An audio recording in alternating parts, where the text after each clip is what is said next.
بەناوی خوای گەورە و میهرەبان سڵاوتان لەبێت بینەرانی ئازیز و خۆشەویست بەختەوەرین کە ئەم ڕۆژ لە ڕۆژێکی نوێ و لە پرۆگرامێکی نوێی پەیامی ڕۆژ هاتینەوە خزمەتتان کە ئەم ڕۆژ کۆمەڵێک بڕگە و بابەتی جیاوازمان بۆ ئامادەکردوون بە هیوای ئەوەی کە تەواوی بڕگە و بابەتەکانی ئەمڕۆمان جێگای سود و ڕەزامەندی ئێوەی ئازیز و خۆشەویست بێت. زۆر سپاس شەیدا بەیانی جەنابیشت باش.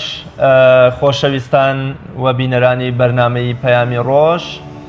لە هەرکوێگەن جوانترین سڵاوی خواتان لێبێ. خۆمان بە خۆشحاڵ و بەختەوەرە زانین لە ئەڵقەیەکی نوێ و لە هەفتەیەکی نوێی بەرنامەکەمان بە دیداری ئازیز و خۆشەویست شاد دەبینەوە. یەکەمین ساڵیادی پەخشبوونی یەکەمین بەرنامەی بەخشین لە کەناڵی ئاسمانی پەیامەوە و قسەکردن لەسەر کار و چالاکیەکانی ئەم دە ساڵەی دەستگای بەخشین و بەرنامەی بەخشین تەوەری یەکەمین بەرنامەکەمان دەبێت. هەروەها وەرزی ڕاوەماسی و دەستکردنەوە بەتایبەت لە دوای نەمانی قەدەغەی ڕاوەماسی و چۆنێتی ڕاوەماسیکردن بەتایبەت تەوەری دومی بەرنامەکەمان دەبێ.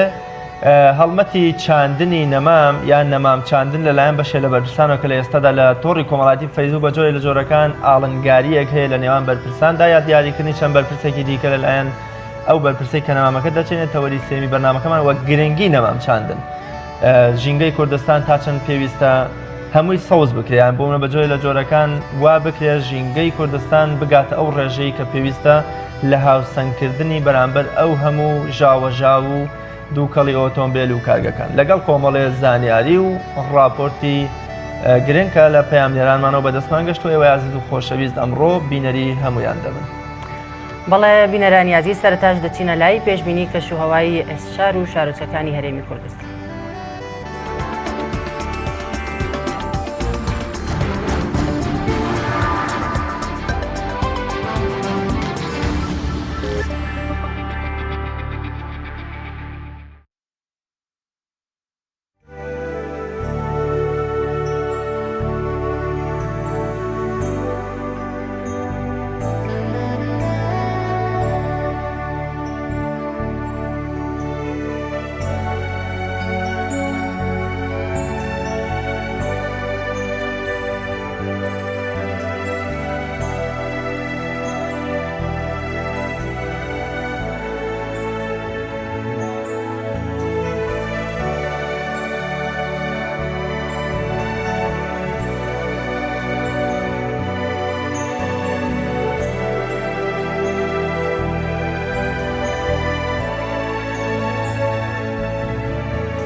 وەک هەموو ڕۆژ ئاشناتانەکەین بەو مێژووە گرنگانەی لەم ڕۆماندا ڕوویانداوە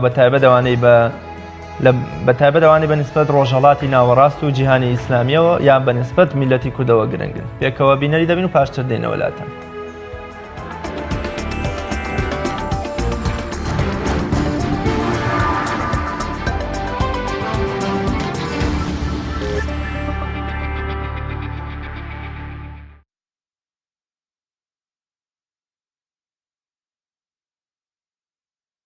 مەزرێنەری جۆڵانەوەی سەهیۆنێتی جیهانی و باوکی ڕۆحی جوولەکەکانی جیهان و یەکەم بنیادنەری دەوڵەت بۆ جوولەکە و هەوڵدەر بۆ کڕینی خاکی فەلەستین دادەنرێت. لە نووسینێکیدا ڕایگەیاند بەنیازی کڕینی خاکی فەلەستینم لە دەوڵەتی عوسمانی و بۆ ئەو مەبەستەش گەڕ ڕۆح و گیانی خۆشم بێ دەیبەخشم و دەیکەمە دیاری بۆ گەلی جوولەکە. ئەوە بوو بۆ ئەو مەبەستە چەند جار لەگەڵ سوڵتان عەبدولحەمیدی دووەمدا کۆبوویەوە و پارەیەکی زۆر زەبەلاحی خستە بەردەم سوڵتان عەبدولحەمید لە بەرامبەر فرۆشتنی خاکی پیرۆزی فەلەستین. بەڵام سوڵتان عەبدولحەمید دەیفەرموو فەلەستین مارەی دایکم نییە تا بیفرۆشم بە ئێوە. فەلەستین خاک و شوێنی پێغەمبەرانە و مڵکی ئومەتی موسڵمانانە. بەڵام سەرنجام جوولەکە بە ئاواتی خۆیان گەیشتن و دوای مردنی سوڵتان عەبدولحەمید بە پارێکی کەم بەدەستیان هێنا و لابردنی سوڵتان عەبدولحەمید لە دەسەڵاتی خلافەت هەر بە فیت و پلانی جوولەکەی جیهانی بوو. 15 ساڵی 1927 هەڵگیرسانی شۆڕشی ئاگریداخ بە سەرۆکایەتی ئیحسان نووری پاشا بۆ سەندن و داکۆکی لە مافەکانی میلەتی کورد لە باکووری کوردستان. 15 ساڵی 1952 کۆچی دوایی شاعری گەورەی کورد مفتی پێنجوێنی لە نەخۆشخانەیەکی شاری سلێمانی و تەرمەکەی براوەتەوە بۆ زێدەکەی خۆی و لەوێ بە خاک سپێردراوە. ناوبرە و ناوی تەواوی مەلا عەبدوڵای کوڕی مەلاکەریمی بێستانە و نازناوی مفتی پێنجوێنی بۆ شیعرەکانی داناوە و ساڵی 1881 لە گوندی بێستانی پێنجوێن لەدایک بووە. لە بواری نەتەوەی و کۆمەڵایەتی و جیاوازی چینایەتیدا چەندین شیعری جوان و بەپێزی هەن. داکۆکیکاری سەرسەختی ژنان و مافەکانیان بوو و داوای کردووە کە ژنان خوێندەوار بن و بەرچاوڕوون ببنەوە و نەهێڵن کە ستەمیان لێ بکات. شیعرە بەناوبانگەکەی گەورەیەک بۆ کەس نەبێ سێبەری خۆم بۆ بگێڕم لە دەوری سەری هی مفتی پێنجوێنیە.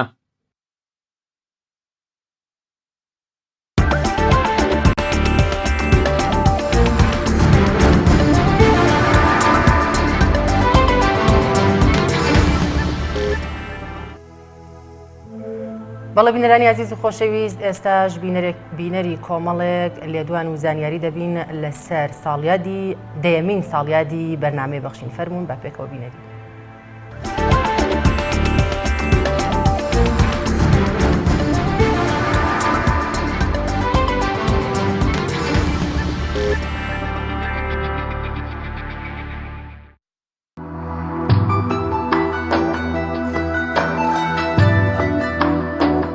بەرنامەی بەخشین وەک ئەرکێکی ئاینی و نیشتیمانی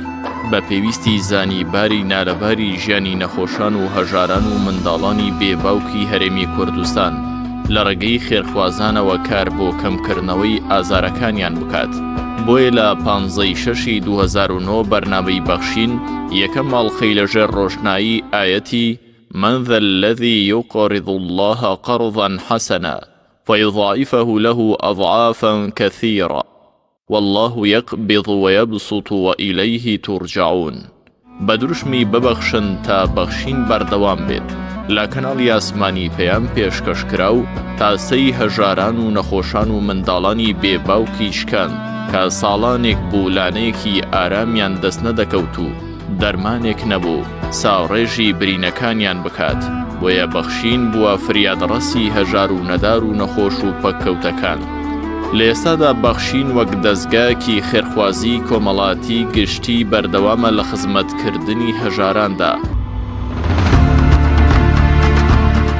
لە شاری هەولێر وەک بینیتان 100 خاوەن پێداویستی تایبەتمان بە هاوکاری و کۆمەچەکانی ئێوە دڵخۆش کرد. ئێمە لە دەستگای بەخشینی خێرخوازی بە خێر و سەدەقەکانی ئێوە دیارەکانی ئێوەمان گەیاندۆتە دەستی ئەم چینە ماندوونە ناسا. دەستگای خێرخوازی بەخشین هاوکاری خۆراک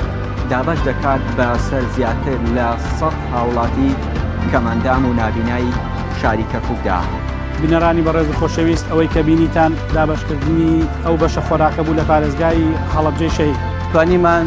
100 نەخۆشی تەلاسیمە دڵخۆش بکەین بۆ هەر یەکەیان دیاریکی پێشکەش بکەین تا ئێوە بەخشن دڵنیابن بەخشینیش بەردەوام دەبێت. ئەوەی بینیتان دابەشکردنی 100 سەبەتەی خۆراک لە قەزای بەردەڕەش بوو. ئەمڕۆ لێرە لە شاری سلێمانی دەستگای بەخشینی خێرخوازی هەستا بە هاوکاریکردنی نەخۆشانی سالاسیما کە ژمارەیان 100 توش بووی نەخۆشی سالاسیما. ئەمڕۆ لە دەڤەری گەرمیان لە شاری کەلارەوە ئەوانەوێت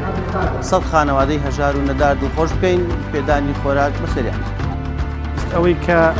بینیتان ئەوە دابەشکردنی 150 جێگا سەلەی خۆراکی بوو لە ڕانی دەواازی ڕاپەڕین. هاوکاری و کۆمەکی و دەستبارەکانی ئێوەی ئازیز و خۆشەویست و بەخشندە لە شاری سلێمانی بۆ فریادڕەسی 100 نەخۆشی شێرپەنجە و هەژار و نەدار لە شاری سلێمانی. ئەوەی کە بینیستان بەشێک بوو لە دابشکردنی ئەو بەشە خۆراکەی کە ئەمڕۆ لە شارۆچکەی پێنجۆن دابشکرا.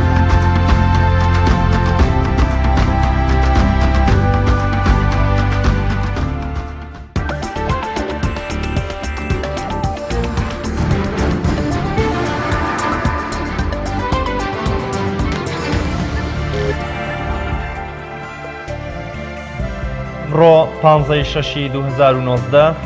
ده ساڵ تێپەڕەبێ بەسەر پەخشبوون و بڵاوبوونەوەی یەکەمین بەرنامەی بەخشین لە کەناڵی ئاسمانی پێیان. بەخشین هیوای کەمەندامان و هەژاران و لێقۆماوانی کوردستان دەستی سۆز و میهرەبانی بۆ سەری منداڵە هەتیوەکان، بزە و خۆشی بۆ لێوی پەژموردەی دەیان بێوەرژن و کەم ئەندام و لێقەوما و پیر و پەککەوتە و هەژار و نەبووی ئەم وڵاتە. بەخشین 10 ساڵ بەر لە ئێستا دەرگا و دەواازە و کڵاو ڕۆژنەیەک بوو بەڕووی تەواوی چەساوان و لێقۆماوان و هەژارانی کوردستاندا. ئەمڕۆ 10 ساڵ تێپەڕەبێ بەسەر یەکەمین بەرنامەی بەخشین لە کەناڵی ئاسمانی پەیام، بەڵام لە ئێستادا بە هاوکاری خێرخوازان و دڵسۆزی دڵسۆزان بەخشین بۆتە دەستگایەکی گەورە لە خزمەتی هەژاران و لێقۆماوانی کوردستان و پەلوپۆی بە تەواوی ناوچەکانی کوردستاندا بڵاو کردوتەوە. بزانین ئەمڕۆ 10 ساڵ کە تێپەڕەبێ بە میوانداری زۆر بەڕێز ڕێبوار میرانی کە یەکێک بوو لەو کەسە خۆشەویستانەی کە دەچووە ماڵی تا یەک بە یەکی و هەژارانی ئەم وڵاتە و بزە و خۆشی و خەندەی دەگێڕایەوە بۆ سەر لێویان، هەمیشە بەدەم معانات و کێشە و گیر و گرفتەکانیانەوە بوو، هەمیشە دەنگی نەبووی ئەوان، هەمیشە چەساوی و فەقیری و نەبوونی ئەوانی دەگەیاندا خەڵکی کوردستان لە ڕێی کەناڵی ئاسمانی پەیام و شاشە ڕەنگینەکەیەوە. بەڕێز مامۆستا ڕێبوار میرانی زۆر بەخێر بێن، بە ناوی خۆم و شەیداوە دەستی ماندووبوونتان دەکوژین، ئەمیشە بەردەوام بن، کاری جوانتر بکەن بەڕاستیەوەی کەەوە کردوتانە کاری و ئەتوانین بڵێن کارێکی زۆر جوان و مرۆڤ دۆستانە و ئەخلاقی و نەتەوەیانە. زۆر بەخێر بن و دووبار دەستخۆشیشتان لێەکەین. زۆر سپاس بۆ ئەوەی بەڕێز و خۆشەویستیش بە ناوی خوای بەخشندەی میهرەبان سەرەتا دەستخۆشی بەرنامە جوانەتان یەکەم، پیرۆزبایی لە هەموو خێرخوازان و تەواوی گەلی کوردستان دەکەم بۆ سەرخستنی ئەم بەرنمەیە لە بەرنمەیەکەوە بۆ دەستگایەکی بەم شێوازە کە ڕەنگە لەلایەن زۆربەی خەڵکانێک ئاشنا بێستە. دەستخۆش ڕێبوار باس لەوە کرد کە خۆشە کە پەرسەندنی ئەم بەرنمەیە بۆ دەستگایەک و چەندەها لە قوپۆپی لێ کەوتۆتەوە. ئایا تۆ ئەم گەورەبوونی ئەم بەرنمەیانی ئەم پرۆژەیە لە بەرنمەیەکەوە بۆ دەستگایەکی گەورە لێرەدا ڕۆڵی پەیام چۆن دەنرخێنی؟ ئایا پەیام ڕۆڵێکی سەرەکی نەبووە لە گەورەکردنی ئەم دەستگایەدا؟ دیارە سەرەتا پێش دامەزاردنی کەناڵی ئاسمانی پەیام لە بەرنامە لۆکاڵیەکان یا تەلەڤیزیۆن لۆکاڵیەکانی کۆمەڵی ئیسلامی لە شاری کەرکووک بەرنمەیەکمان هەبوو، هاوشێوەی بەخشین بەڵام بچووکتر بە ناوی چاوی بەزەیی. چەند ساڵی خزمەتی بە دانیشتوانی شاری کەرکووک کرد، چکۆم سەرەتا کە دانیشتوانی کەرکووک لەسەر جێدی خۆیان دوور خراببوون و گەڕانەوە بە پێویستمان زانلێوی خزمەتێکی باشی خەڵکی ئاوارەی کەرکووک بکەین، یان ئەو خەڵکەیکەوە لە کۆمەڵی شوێنە ژیانان بەسەر دەبێت بەڕاستی شوێنی ژیان نەبوو. سپاس بۆخوا لەگەڵ ستافی ئەوێ توانیمان چەند ساڵی خزمەتێکی گەورە بە دانیشتوانی شاری کەرکووک بکەین. دواتر کە کەناڵی ئاسمانی پەیام دامەزرا بەڕێز کاک حاجی فاروق لەگەڵ ستافی ئەو کاتی بەڕێوەبردننی کەناڵی ئاسمانی پەیام ئەو بیرۆکان گەورە کرد، دانیشتنمان کرد کە ئاخۆ بێن لە کەناڵی ئاسمانی پەیام بە شێوازێکی تر بە گەورەتر لەوە خزمەتی خەڵکی هەژار و نەداری پێ بکەین. بۆی سپاس بەخوای پەروەردگار لە 15/6 توانیمان یەکەم ئەڵقەی بەخشین لەوێ پێشکەشکەین. بیرۆکەی ئەم بەرنمەیە هیچ بوو سەرەتا؟ دیارە بیرۆکەی ئەم بەرنمەیە سەرەتا بۆ ئەگەڕێتەوە لێچێت لە دەستگا خێرخوازیەکان هەڵسا بە دابینکردنی خۆراک بۆ خەڵکی هەژار و نەدار. میژە ئەو کاتە پێشنیارم کرد بۆ نێکێن بە راپۆرتێک ڕۆژانە سەردانی ماڵەکان بکەین. دواتر لە ڕێگای مەڵبەندی کۆمەڵی ئیسلامی کەرکووک ئەو کات لەگەڵ ستافی بەڕێوەبردننی کەناڵ و ئیداری ئەوێ بڕیارمان دەکە بیکەین بە بەرنامەیەکی خێرخوازی لەوێ سەرەتا ناوماننا دیاری ڕەمەزان کە هەموو ڕۆژێک چینە ماڵەکان خۆراکمان دابەشە کرد. دواتر دوای مانگێک گۆڕا بوو بە بەرنامەی چاوی بەزەی. بەرنامەی چاوی بەزەی هاوشەوەی بەخشین بوو بەڵام بچووکتر لە بەرەوەی لە کەناڵێکی لۆکاڵی بوو. مامۆستا ڕێبوار جەنابتان وەکو پێشکەشکاری سەرەکی و یەکەمی بەرنامەکە 10 ساڵ تێپەڕەبێ بەسەر بەرنامەکە چه هەست و ئیحساس و خۆشی و مرتاحی و ئاسوودەیەک دەیە کە 10 ساڵ توانیوتە چرای ئاوەدانی و بزە و خۆشی و سفرەی ڕازاوە ببەخشیتە دەیەها هەزار ماڵی ئەم وڵاتە؟ هەموو بەرنمەیەک هەموو کارێک لە سەرەتا قورسە ئەگەری سەرنەکەوتنی هەیە ئەگەری ئەوەی هەیە کە تۆ نەتوانی وەک پێویستکە و بەرنامە ڕێژێت بۆ کردەوە جێبەجێ بکەیت بەڵام کاتێک کە ئەبینی 10 ساڵ تێپەڕێت وەک ئەمڕۆکە دەستگای بەخشین تەمەنی بۆتە 10 ساڵ ئەمڕۆ پیانێ بۆ 11 ساڵی جێگای دڵخۆشیە جێگای دەستخۆشیە بۆ خێرخوازان کە توانی بێتمان بە هەمومان کە ئەڵێن بە هەمومان هەم لە ستافەکەمانەوە هەم لە کامێرەمانەکانمانەوە لە تەواوی کارمەندانی کەناڵی ئاسمانی پەیام و ئەوانی پێشوو کە هاوکارمان بوون و لە تەواوی ئۆرگانەکانی کۆمەڵی ئیسلامی کە دوجار هەموو ئۆرگانەکان هاوکار و پشتیوانی دەستگای خێرخوازی بەخشین بۆ ئەم بەم بەرنامەی تا ئەمڕۆ پێگەیشتوین بۆیە من لێرەوە زۆر دڵخۆشم و هەست دەکەم کەوە خزمەتێکی بچووکمان بە خەڵکانێکی خۆمان لە هەرێمی کوردستان کردبێت و زۆرێک لەو ماڵانەی کەوە ناڕەحەتی و ناخۆشیان توش بوو ئێستا بە خەندە و خۆشی ژان بەڕێەکەن. کاک ڕێبوار کێ هاوکاری بەرنامەی بەخشینی کردووە بەدەر لە خێرخوازان وەک دەزانین کە ئێوە بە پاڵپشتی خێرخوازان دەتوانن ئەم هەموو کارە جوانە بکەن خانوتان بۆ چەند ماڵی هەژار کردوێتەوە یارمەتی زۆربەی بێ باوکان دەدەن دڵی چەندەها هەژارتان خۆش کردو ئایا تەنها لە ڕێی خێرخوازانەوە یان کێتر هاوکاریتان دەکات؟ سپۆنسەری سەرەکی بەخشین بریتە لە خێرخوازان کاڵێن خێرخوازان ڕەنگە خەڵک بە مەبلغێکی زۆر پارەی بێتە بەرچاو یاخود هاوکارێکی زۆر بەڵام بۆ دڵنیایی خێرخوازان بۆی دڵیان خۆش بێت تەنانەت چینی ناوەڕاست و تەنانەت چینی هەژاریش هاوکاری بەخشینەکەن بۆ نمونە خەڵکەیە بە 3000 دینار بەشداریەکە هەیە بە 5000 و هەیە بە دەگەڵا بە 5 گەڵا بۆیە جێگای دڵخۆشیە کاتێک لە هەموو شار و شارشکەکانی هەرێمی کوردستان ئێمە زیاد لە چل نووسنگەی بەخشینمان هەیە لەو چل نووسنگەیە لە شار و شارشکانی هەرێمی کوردستان زۆربەیان هەمویان خۆبەخشن هاوکاری و کۆمەچەکان بە وەسڵ کۆەکەنەوە ڕادستی لیژنەی باڵای بەخشینیەکان لیژنەکەش بە شێوازێکی دادپەروەرانە دابەشیەکە بۆیە من لێرەوە ئەڵێم سپۆنسەری سەرەکی بەرنامەی بەخشین یاخود دەستگای بەخشین بریتێ لە هاوکاری مادی خێرخوازان بەبێ بزانین کێن بە درێژایی 10 ساڵی کارکردنتانیان پەخشبوون یەکەمی بەرنامەی بەخشین لە کەناڵی ئاسمانی پەیامەوە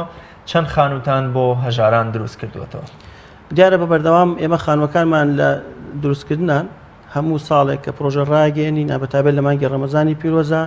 ڕێژەی خانوەکانمان زیاد دەکات لە ئێستاکە من قساکەم وایە بۆ مانگی ڕەمەزان 3 خانوتان لە بەرنامەدا بەردی بناغی 3 خانومان داناوە بۆی ئەکرێ هەموو 3 خانوە و خانوەکانی ڕابردووە چەندتان نزیکەی 130 خانوو ئێستا دروست کراوە و بە بەردەوامیش لە زیادبووندا وەکوتم ئێستا بەردی بناغی 3 خانووترمان دانەوە کە لە مانگی ڕەمەزانی پیرۆزی ئەمساڵ ڕامانگەیان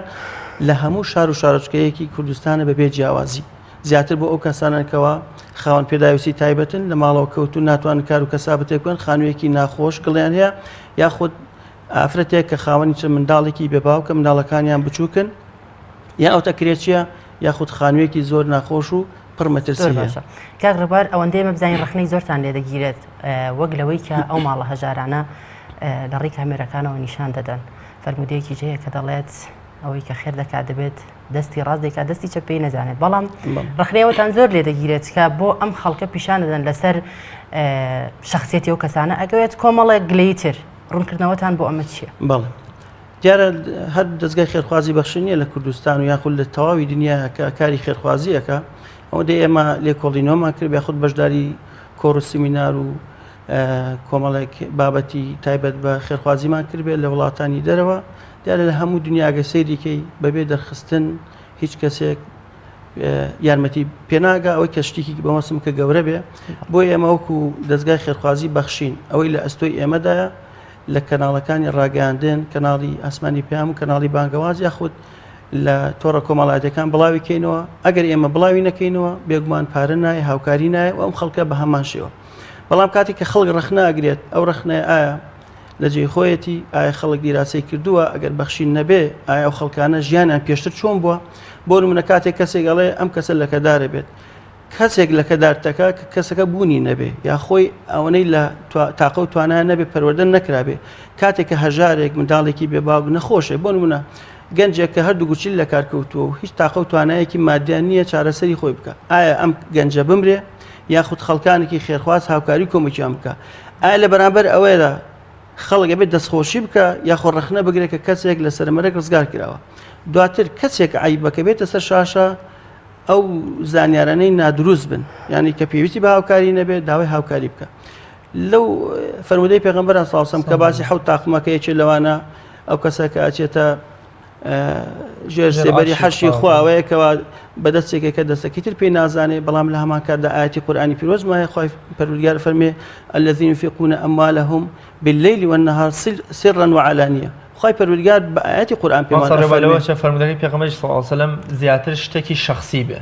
بە لە ئیشی دەستە جەمعی و دەستگا و پرۆژەی کۆمەڵکاریە زۆر ئاسایانی جا من لێرە بۆ ڕوونکردنەوەیکی جوانتر بەم چکە من ناکرد لە بەخشینە ئێمە ڕوونکردنەوە بن چکۆم بەرنامەیەکی خزمەتی خەڵکی پێکەین بەڵام دەرفەتێکی ئەوەکو بەڕێستان کە ئەی ڕەخسین سوپاسانەکەین ئەمە لای خۆی پەروەردگار ئەفەرمێ خێر بکەن بە ئاشکرا و بەنهێنی بە شەو و بە ڕۆژ یعنی ئەمە چوار باڵگەی سەرەکی لە لایەکی ترەوە ئێمە کاتێک ئەڵێن خێرەکەی خۆی خۆمان نییە هیچ کاتێک بەندەنەی تۆ ڕێبوان میرانی خێری بۆ ماڵە کرد یاخود کەناڵی ئاسمانی پێیان پارەکەیدا یاخود فڵانە کەس تەنانە ئێمە وتمانە خێرخوازان ئایا پێناسەی خێرخواز چییە؟ کێ ئەزانی کیە؟ وایە تەنانەت لە وەسڵەکانی ئێمەش کە هاوکاریەکان وەرەگرین زۆربەی خێرخوازان ئامادەنی ناوەکەی خۆشیان تۆمارکردن خێرخوازان کاک ڕێبار ئەو ماڵانەی کە داوای هاوکاریتان لێیەکەن یان داواتان لێیەکەن کە بۆ نمونە خانوویان یە خانوویان بۆ بکەنەوە ئێوەش بەرنامەیەکیان بۆ ئامادە دەکەن و لە ڕێی بەرنامەوە خانوویان بۆ ئەکەنیان هاوکاریکی چاویانەکەن ئەمە چۆنیە چۆن سەردانی ئەم ماڵانە دەکەن ئایا لە ڕێی فۆرمەوەیە یان تەنها پەیوەندیتان پێوە دەکەن و ئێوەش ئامادەیتان تێدا و بەرنامەیەکیان بۆ سازەکەن دیارە هەر لە سەرەتای دروستبوونی بەرنامەی بەخشین دواتر کە بوو بە دەستگای خێرخوازی بەخشین بڕیاری ئەوماندا تاگلایەنە بڕیار نەدەین تاگلایەنە ئیش نەکەین لیژنەیەکی چەندین کەسیمان پێکێنا بۆ سەرپەرشتی لەگەڵ دانانی چەندین نووسینگە لە شار و شارژگەکانی هەرێمی کوردستان بۆ ئەوەی هەم خێرخوازەکان بە ئاسانی هاوکاریەکان بگەن بە دەستگای بەخشین و هەم هەژار و نەدارەکان پێویست ناکە لە شارێک تر بۆ شارێکتر بڕوا بۆی فۆرمێ پڕکاتەوە ئەو نووسینگانە کار و پیشیان بریتە لە هاوکاریکردنی خەڵکانێکی هەژار بە دوو شێواز یەکەمیان هاوکاری خەڵکی خێرخواز وەرەگرن دووەم ئەو کەسانێک کەوا پێویستیان بە هاوکاریە فۆرمێکی تایبەت بە بەخشینە بۆ پڕ دەکەنەوە جا پێویستی بە بەرنامە بێ کە ئێمە بەرنامەی تایبەتمان هەیە لەگەڵ راپۆرتی هاوکاریمان هەیە لێ ئەو فۆرمە پڕەکرێتەوە سەرەتا لەو شار و شارۆچکەیان لەو شارێکە ئەو کەسەتیایەتی فۆرمەکە پڕ دەکاتەوە بە دوواداچوونی سەرەتایی بۆ ئەکرێ ئەم کەسەکیە تا چەند زانیاریەکانی دروستن دواتر دێتە لیژنەی باڵاوە لە لیژنەی باڵاوە جارێکی تر کاتی کە سەرەی خۆی هات لیژنەیەکی باڵا ئەچێ سەردانی ماڵەکان دەکا و لە کۆمەڵە خەڵک پرسیارەکە و کۆمەڵێک بەڵگەی پێویست داواکە بۆ ڕاستی دروستی ئەم ماڵە کە داوای هاوکاریەکەن لە ڕێگەی بەخشینەوە بەڵام کاک ڕێبار ببوورە قسەکەشە پێ بڕم ڕاستە هەمویان زەڕورن کە بەرنمەیان بۆ بکرێت و هەمویان هەژارن بەڵام لەوانەیە تێیاندا بێت کە ماڵێکیان لە ماڵێکی کە زیاتر پێویستی بێت کە زووتر بەرنمەکەی بۆ بکەن ئێوە ئەم شێوازە چۆن ڕێگەخەن یان تەنها ئەوەیە فۆرمەکان بەپێی ئەوەی کە سەری خۆی بێت چونکە لەوانەیە لە دوای ئەو ینی ماڵێکی وا هەبێت کە زۆر لەو مستحقتر بێت ئێوە چی کارێکتان کردو لەمڕۆوە ئێمە لە ئێستا ناتوانین هەر کەسێک زەروری پێشیخین لەبەر ئەگەر وا بکەین ئەوانی پێشوو کە ساڵێکە یاخود 2 ساڵە فۆرم پڕ کردوتەوە هیچ کاتێک ناگاتە ئەنجام بۆ ئەو ئێمە بەرنامە بکەین بەڵام بە لە بەرچاوگرتنی ناوچەکانی هەرێمی کوردستان ئێمە جیاوازی ناکەین لە نێوان هیچ ناوچەیەکە مەسەڵەن قرار بێ ئەمڕۆ بەرنامێک لە شاری سلێمانی بکرێت هەفتەی ئایندە هەوڵ دەدەین لە شاری هەولێر بێ وەگەر هەر نەبوو لە شاری دهۆک یان شار و شارژەکانی تری هەرێمی کوردستان خۆ لە شاری هەڵەبجە کاتێک ئەومان بەردەست خست هەموو بەرنامەکە لە یەک شوێنانێ بۆی خەڵکانێک نەڵێ بەرنامی بەخشین بۆ لە فڵان شار بەس لە فڵان شار خەڵکی هەرێمی کوردستان خۆیان بە خاوەنی بەخشی نەزانن ئێمە خاوەنی خەڵکانێکن هەم هاوکاریەکەن هەم هاوکاری مادیمانەکەن هەم پشت و پەنامانن بۆ دەرخستنی زانیارەکان بە دروست بۆ نمونە کاتێ مقابلەی ماڵێکی هەژاریان بێ باوگیان نەخۆشێکەکەین ئێوە دیقەت بن دراوسێکی دەست ڕاستی و دراوسێکی دەستی چەپی دێن ئامادەن لە شاشەوەکە ئەو دەرکەون بۆ وەک هاوخەمیەک وەک شاهد حاڵێک لە کاتێکدا مامۆستایەکی ئاینی گەڕەکەش ئامادەیە دێ لە بەرنامەکە قسەکە ئەمە مای شانازێ بۆ ئێمە کەسێکێتە سەر شاشە سێ کەسی ترێتە سەر شاشە لەگەڵی لە دەوروبەری خۆی بە نامۆ نەزانێ بەلاشەوە شتێکی عیبە نەبێ ئەزمموی خۆت لە بەرنمەکە چ شتێک زۆر ئازاری ئەدایی چ شتێک جێی سەرنج و تێڕوانینی جەنابەت بوو چ شتێک بوو کە هەمیشە بووم نە تۆ یا بۆ منە پێی دڵخۆشە بوو یا خەم و خەفەتت پێ خوارد و زۆر جاریش لەوە چایە گریانێک لەوە چێ بوو بێ لە بەرنمەکانتە ئەگە باسی ئەزمموی خۆت لەبەر وەکو پێشکەشکاری بەرنمەکە مامۆک وڵی بەعام بەرنمەکە پێوتێ بەرنمەیەکی خم خەفەتاوی ناڕەحەتی بەڵام ئەوەی کە پێ دڵخۆشە بین بەشی دووەمێتی کاتێکە ماڵێکی بێباو یان نەخۆشێک یان هەژارێک دەرەخەیت سەیرەکەی دوای 2 مانگ یا 3 مانگ جیاواز لە ماڵەکەی پێشوو خانەوادەیەکی ڕووخۆش سفرەیەکی ڕازاوە خانوویەکی باش ناو ماڵێکی جوان ئەمە باشترین دیاری و خۆشترین خەندەیە بۆ ئێمە کاتێک ئەبینین خێرخوازان بە دڵسۆزی لە سەرجەم شار و شارچکانی هەرێمی کوردستان بگرە دەروی وڵاتیش هاوکاری کۆمەچیمان دەکەن و زۆر جاریش لەگەڵ خەڵکە دەستەکەین بە گریان و زۆر جار بۆ ناومەبەن پێشکەشکارە گرینۆکەکە ئیتر مای شانازیە بۆ ئێمە بەڵام ئیتر هەمووی هەر ناخۆشیە ڕەنگە ئێمە زۆرجار لە 150 بۆ 60 بەرنامەکان لە مۆنتاژە لایە بین بۆی خەڵک زیاتر ناڕەحەت نەبێ یان کۆمەڵێک بەسەرهاتی خۆیان باسەکەن بەڕاستی زۆر ناڕەحەتە. زۆر باشە کاک ڕێبوار دەستگاکەتان لە چەند بەش پێک دێت گەر ئاماژەیان پێ بکەین. دیارە دوای ڕۆژ بە ڕۆژ گەورەبوونی دەستگای خێرخوازی بەخشین لە ئێستاە لە چەند بەشێکی سەرەکی پێک دێت بەشەکانی بریتین لە ئیدارە و بەڕێوەبردن بەرپرسی نووسینگەکان بەشی تەندروستی بەشی بێباوکان بەشی پەروەردە بەشی ڕاگەاندن دیارە لەو بەشانە هەر یەکە و کۆمەڵێک گرنگی خۆی ئەمکە و کاری خۆی هەیە بۆ نمونە ئێمە برەومان بۆدا لە کەتی تەندروستیە خزمەتی خەڵکی هەژار و نەدار یان بەگشتی هەرێمی کوردستان بکەین سوپاس بۆ خی پەروەردگار توانیمان نەخۆشخانێکی گەورە و چەندین کۆمەڵگەی پزیشکی دامەزرێنین خەڵک ڕۆژانە سەردانیان دەکات و لەگەڵ ئەوەشە بە نرخێکی گونجاو لە چاو عیادەکانی تری دکتۆرەکانی تر سوپاس بۆخوا سوود و کەڵکێکمان گەیاندووە بە خەڵکانێک لەلایەکی ترەوە ئێمە بەشی بێباوکانمان هەیە نزیکەی 550 بۆ 600 منداڵی بێباو لە ئێمە موچە وەرەگرن هەموو ماگە لە کاتی خۆیان و کەمترینیان بڕی 100,000 دیناری پێ ئەدرێت ینی لە هەموو شار و شارچکەکان زۆربیان منداڵی بێباوکان کۆکەینەوە بۆ هەر منداڵێک بڕی 100,000 پێدەین و 200 300 بەپێی خاڵبەندی ئەو منداڵە بێباوک و هەژاران سەڕێ بە بەرنامەی بەخشین بەرنمەیەکی کەناڵی ئاسمانی پەیامە کەناڵی ئاسمانی پەیامیش زمان حاڵ و وەکۆڵی مڵکی کۆمەڵی ئیسلامیە لە دیاریکردن و هاوکاریکردنی خێزانە هەژار و بێباوک و کەم دەرامەت و نەخۆش و کەمەندامەکاندا پێوەری ناوچەیەتی حیزبایەتی مەزهەب ئاین زۆر جار ئەمانە ئێوەی ئەمەتان بۆ نەخوێندۆتەوە ئەمەتان کردوتە پێوە لەوەی کە مرۆڤێک مادەم سەر بە حیزبی من سەر بە مەزهەبی من سەر بە ئاینی من نییە ئیدی من یارمەتی نادەم. باشترین بەڵگا بۆ وەڵامدانەوەی پرسیارەکەی بەڕێزت ئەوەیە ئێمە کاتێک کە ئاوەڕەکان لیان قەوما لە سزێدی با و باپیرانیان دوور خرانەوە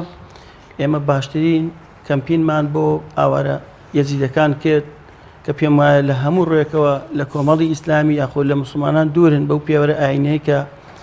ئەگەر هەژماری بکەین بۆ ئێمە کاتێک یەزیدیەک هاوکاری ئەەکەین ئەولاترە خەڵکانێکی تر هاوکاری بکەین بۆی ئێمە نەمان خوێندێتەوە ئایا سەربەچە مەزهەبێکە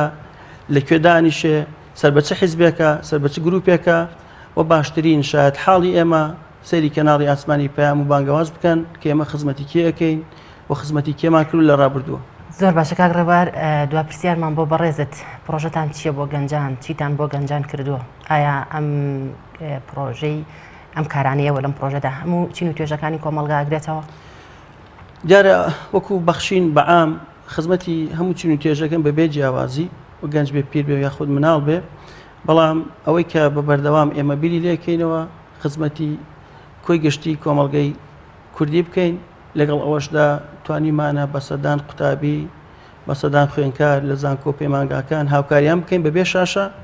و زۆربیان کە دوور خراونەتەوە یاخود بەهۆی نەبوونیوە وازیان لە خوێندن هێناوە دەستگای خێرخوازی بەخشین سەردانی کردوون بە پەنهانی هاوکاری کردوون و برێوان بە خوێندندا و زۆر بەشیان ئێستا تەواویان کردو و زۆر جاریش ئامادەیان تایە بۆ خۆبەخشانەکاری خێرخوازی لەگەڵ ئێمە بکەن واتە بەخشین هەر بریتینە لە شاشە بەشێکی سەرەکی بەشێکی تری کە زۆر پێی دڵخۆشین بە بەردەوام خەڵکانێکی هەژار و نەدار هاوکاریەکەین بەبێ ئەوەی بخینە سەر شاشە لەبەرەوەی ڕەنگە هاوکاریەکە پێویست نەکە بچێتە سەر شاشە و خەڵکانێکی تریش هەیە بەبێ ئەوەی لە ڕێگەی شاشەوە هاوکاری خەڵک بکە لە ڕێگەی ئێمەوە تیمەکانمان وچێتە سەردانی ماڵەکان دەکا بەدا و 100,000 دلار هاوکاری خەڵکی هەژار دەکا و دەریشی ناخ. دەستان خۆش بێ سەرکەوتوو بن. زۆر سپاس بۆ بەڕێز ڕێبوار میرانی پێشکەشکاری بەرنامەی بەخشین بە ئومێدی کاری جوانتر و سەرکەوتن بۆ جەنابتان. سپاس بۆ ئێوەش دوای بەرنامەتان بۆ خۆش. زۆر سپاس. خۆشەویست دەچینە لای ناوبڕێک و پاشتر دێینەوە لاتان.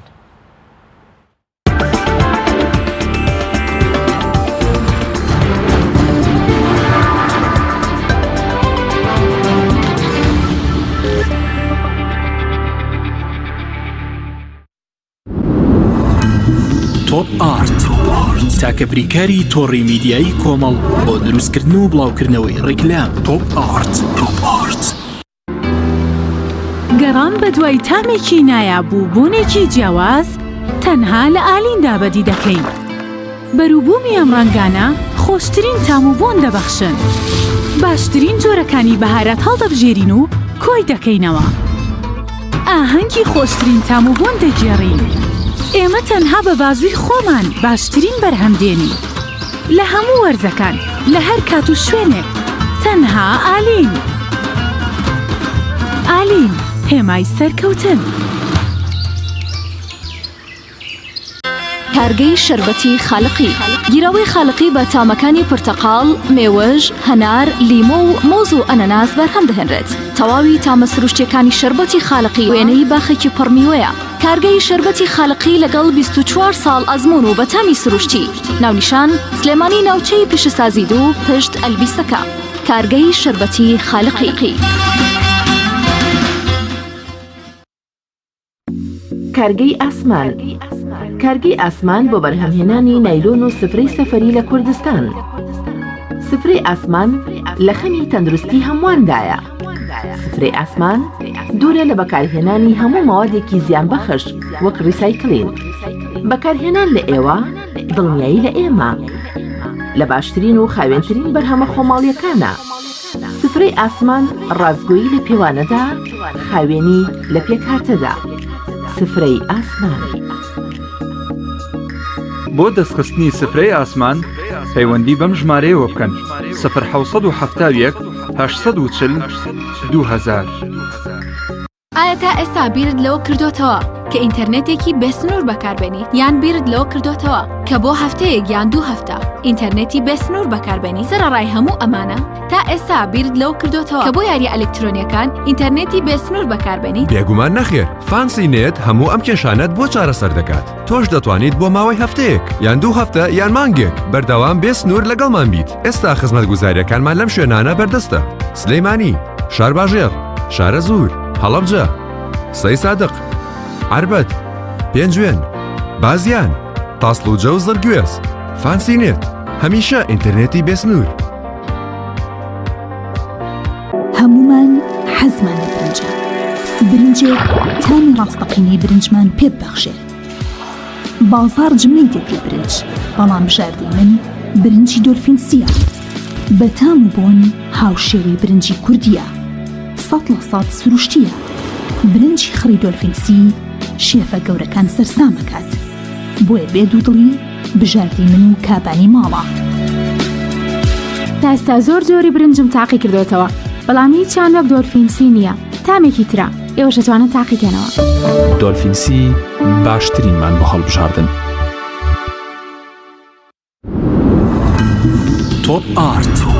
تاکە بریکاری تۆڕی میدیایی کۆمەڵ بۆ دروستکردن و بڵاوکردنەوەی ڕیکلام. تۆپ ئارت.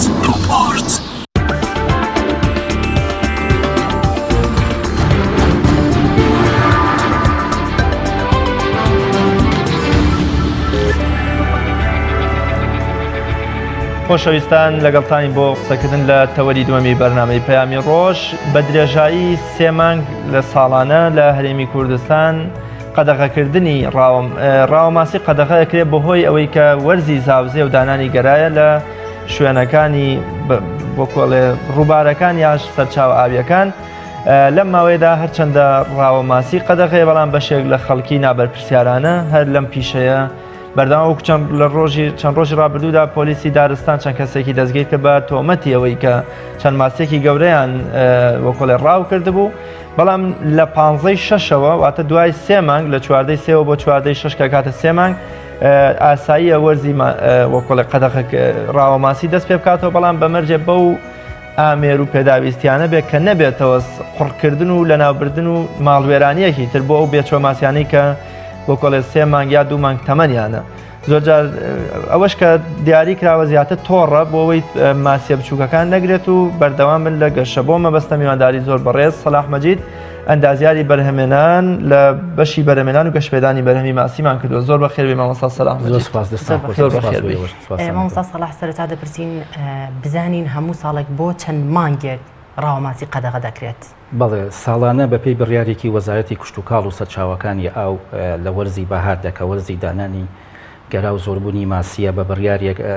هەڵمەتی قەدەغەکردنی ڕاوی ماسی ڕاگەیەندرێت بۆ ئەم ساڵ لە 15 دەستی پێکرد هەتا 4 وە لە ئەمڕۆ 15 ئاسایی بۆتەوە و هیچ قەدەغەکردنێکی لەسەر نییە. بەڵام جۆرێکی تری قەدەغەکردنمان هەیە قەدەغەکردنی ڕاوی ماسیە و بەکارهێنانی ڕێگەی نەشیا و نەگونجاوە بۆ ڕاوکردن کە ئەمە بە درێژایی ساڵ قەدەغەیە واتە لە هەموو وەرزەکاندا قەدەغەیە. ئەو ڕێگە نەشیاوانەش بریتە لە تەزووی کارەبا و تەقەمەنی ژەهر تۆڕی ورد ئەمانە کە زیان بە ماسیەکان ئەگەێنێ ئەبێتە هۆی لە ناوبردننی ژمارەیەکی زۆر لە ماسی واتە ورد و گەورە هەمووی بەیەکەوە لە ناوبردننی بە کۆمەڵە بە تایبەتی تەزووی کارەبا ئەبێتە هۆی ئەوەی کەوا لە ماسیەکان بکە لە ڕووی فسیۆلۆژیەوە زیانێکیان پێگەێنێ کە توانای زۆربوونیان نامێنێ عمودی فەقەریان خوارەکات و ناتوانێت نەشیان کوژێ ماسی بەرهەم بێنن بەڵێ ئەوانەی کە ئەگەر نەشیان کوژێت ئەو تەزووەیان ئەو ژەهرە وای لێیەکە توانای زۆربوونی نەبێتەوەتە ئەمە زیانێکی ترە بە سامانی ماسی کەواتە مامۆستا سەلاح بۆچی زۆربەی کات لە کاتی قەدەغەکردنی ڕاوماسیدا ڕاوماسی هەر دەکرێت ئایا ئەمە بۆەوە ناگەڕێنەوە کە ئێوە زۆر شلگیرانە ئەو بڕیاری قەدەغەکردنە دەدەن؟ خۆی ڕاستیەکەی ئێمە ڕێنمایەکان دەرەکەین و ڕێنمایەکان ئاراستەی پۆلیسی ژینگە و دارستانی یەکەین کە ئەوان مختصن بەەوەی ئیشە و بەگرتنی ئەو کەسانی کە سەرپێچی کارەکانی ینی لە هەموو دنیای وایە خەڵکانی سەرپێچی کار هەر ئەبن ینی 100% کۆنتترۆل ناکرێت ناتوانانی تۆ سەررجەم سەرچاوە ئاویەکان لە چەم و لە ڕووبار و لە دەریاچەکان بە تاواتی کۆنتترۆل بکەی لێرە و لەوێ خەڵکانی سەرپێچی کار هەر ئەبن و بەسپاسەوە برایانمان لە پۆلیسی ژینگە و دارستان کە بەردەوام هەوڵیان داوە تەنسیقێکی باشیان لەگەڵ ئێمە هەیە ماگانە راپۆرتەکانی ئەگاتە ئێمە لە بەشی سامانی ماسیکەوە خەڵکانێکی سەرپێچی کار دەستگیرەکەن و ڕوبەڕووی دادگانەکەنەوە. زۆر باشە چ ناوچەیەکی کوردستان زۆرترین سامانی ماسی لێیە کە بۆ منە زۆرترینی ئەو بڕیار و قەدەغەکردنەش فۆکس بخرێتە سەر و شوێنە؟ بەڵێ ئێمە دوو دەریاچەمان هەیە کە زیاتر ئەوە وەکو مەغزنێک وان بۆ سامانی ماسی سروشتیەکە لۆکاڵیەکە ئەوش دەریاچەی دوکان و دەربەندیخانت لەگەڵ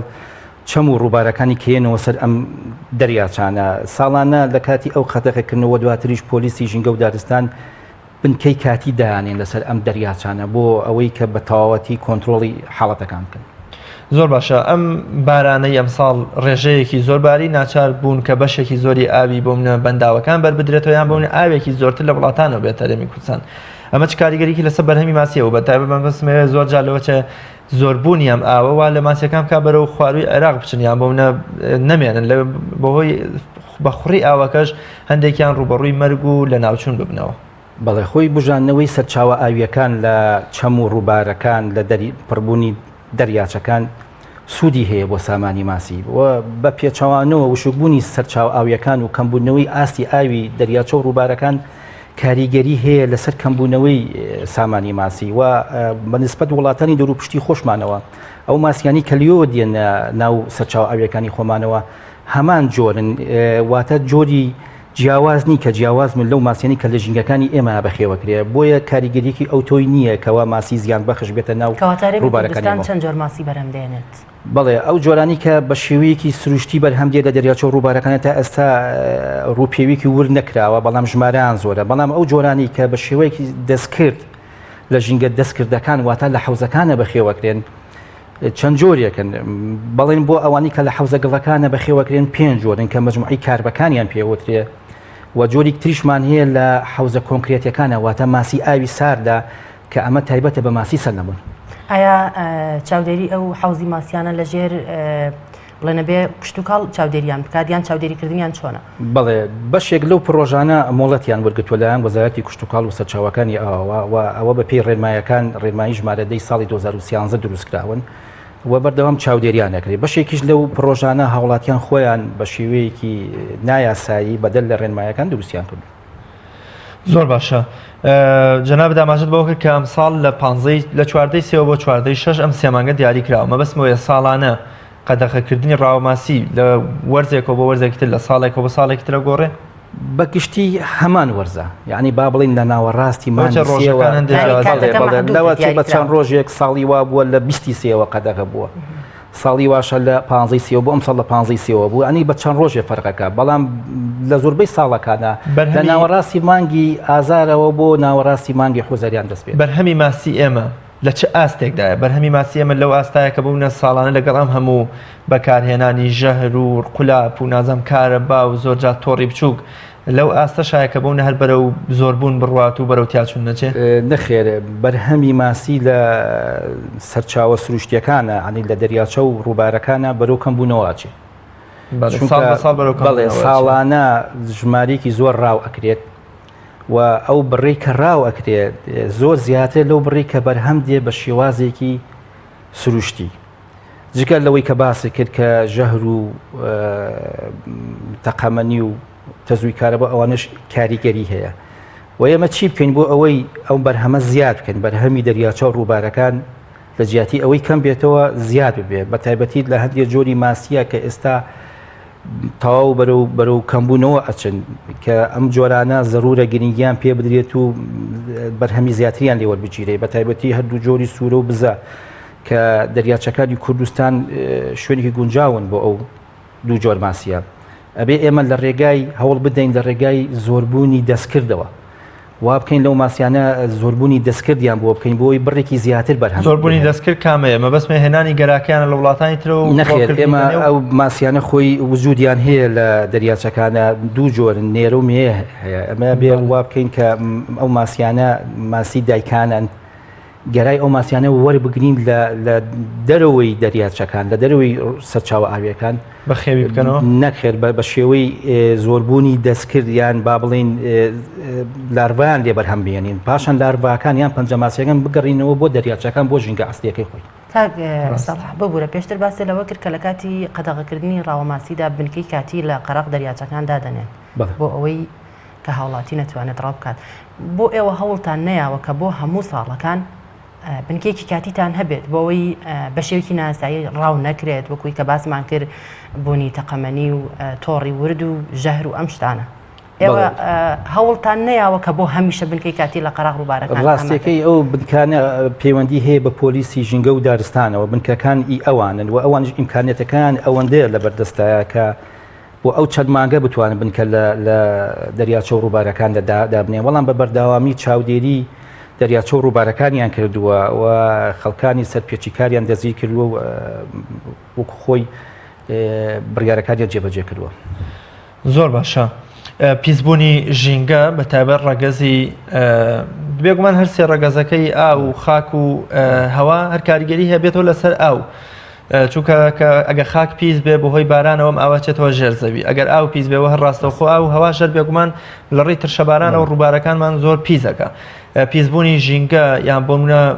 بوونی ئەو هەموو ئاوەڕۆ و زێرابە دوور لە ڕووی جەنابەت و بینەران کە دەچێتەوە سەر ڕووبار و دەریاچەکانی ئێمە چ کاریگەریەکیە بۆ لەسەر کەمبوونەوەی بەرەمی ماسی بەڵێ دیارە پیسبوونی سەرچاوە ئاویەکان کاریگەریەکی خراپی هەیە لەسەر بەرهەمهێنانی سامانی ماسی ئەگەر ئێمە سەیرکەین لە زۆربەی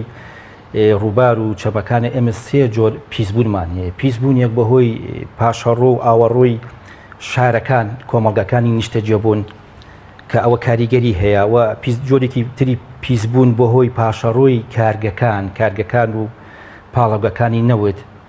کە ئەمە کانزای قورس و موادی پلاستیکی و پاژماوەی کە کەنە ناو ڕووبارەکانەوە کە ئەمەش کاریگەری هەیە ڕاستەوخۆ لەسەر گەشەی ماسی و لەسەر ئەبێتە هۆی مردنی ماسی جۆری کەی پیسبوونمان هەیە بە هۆی کار و چالاکی کشت و کاڵیەوە لە کاتێکە ئەو دەرمانانی کە بەکار ئێندرێ بۆ وەکو قڕکەر بۆ لەناوبردننی گژوگیای زیان بەخش وەکو قڕکەرێک بۆ لەناوبردننی حەشەرات کە ئەمەش ئەگەر ڕاستەوخۆ بچێتە ناو ڕووبارەکانەوە یان چەمەکانەوە زیان بە سامانی ماسیەگەێنێ حکومت خۆی لە پلانیانە یان بۆ منە ناکرێت لە ڕێی کۆمەڵی حوزی سەر بە وەزارەتی ئاو سەرچاوە کشت و کاڵ و سەرچاوەکانی ئاو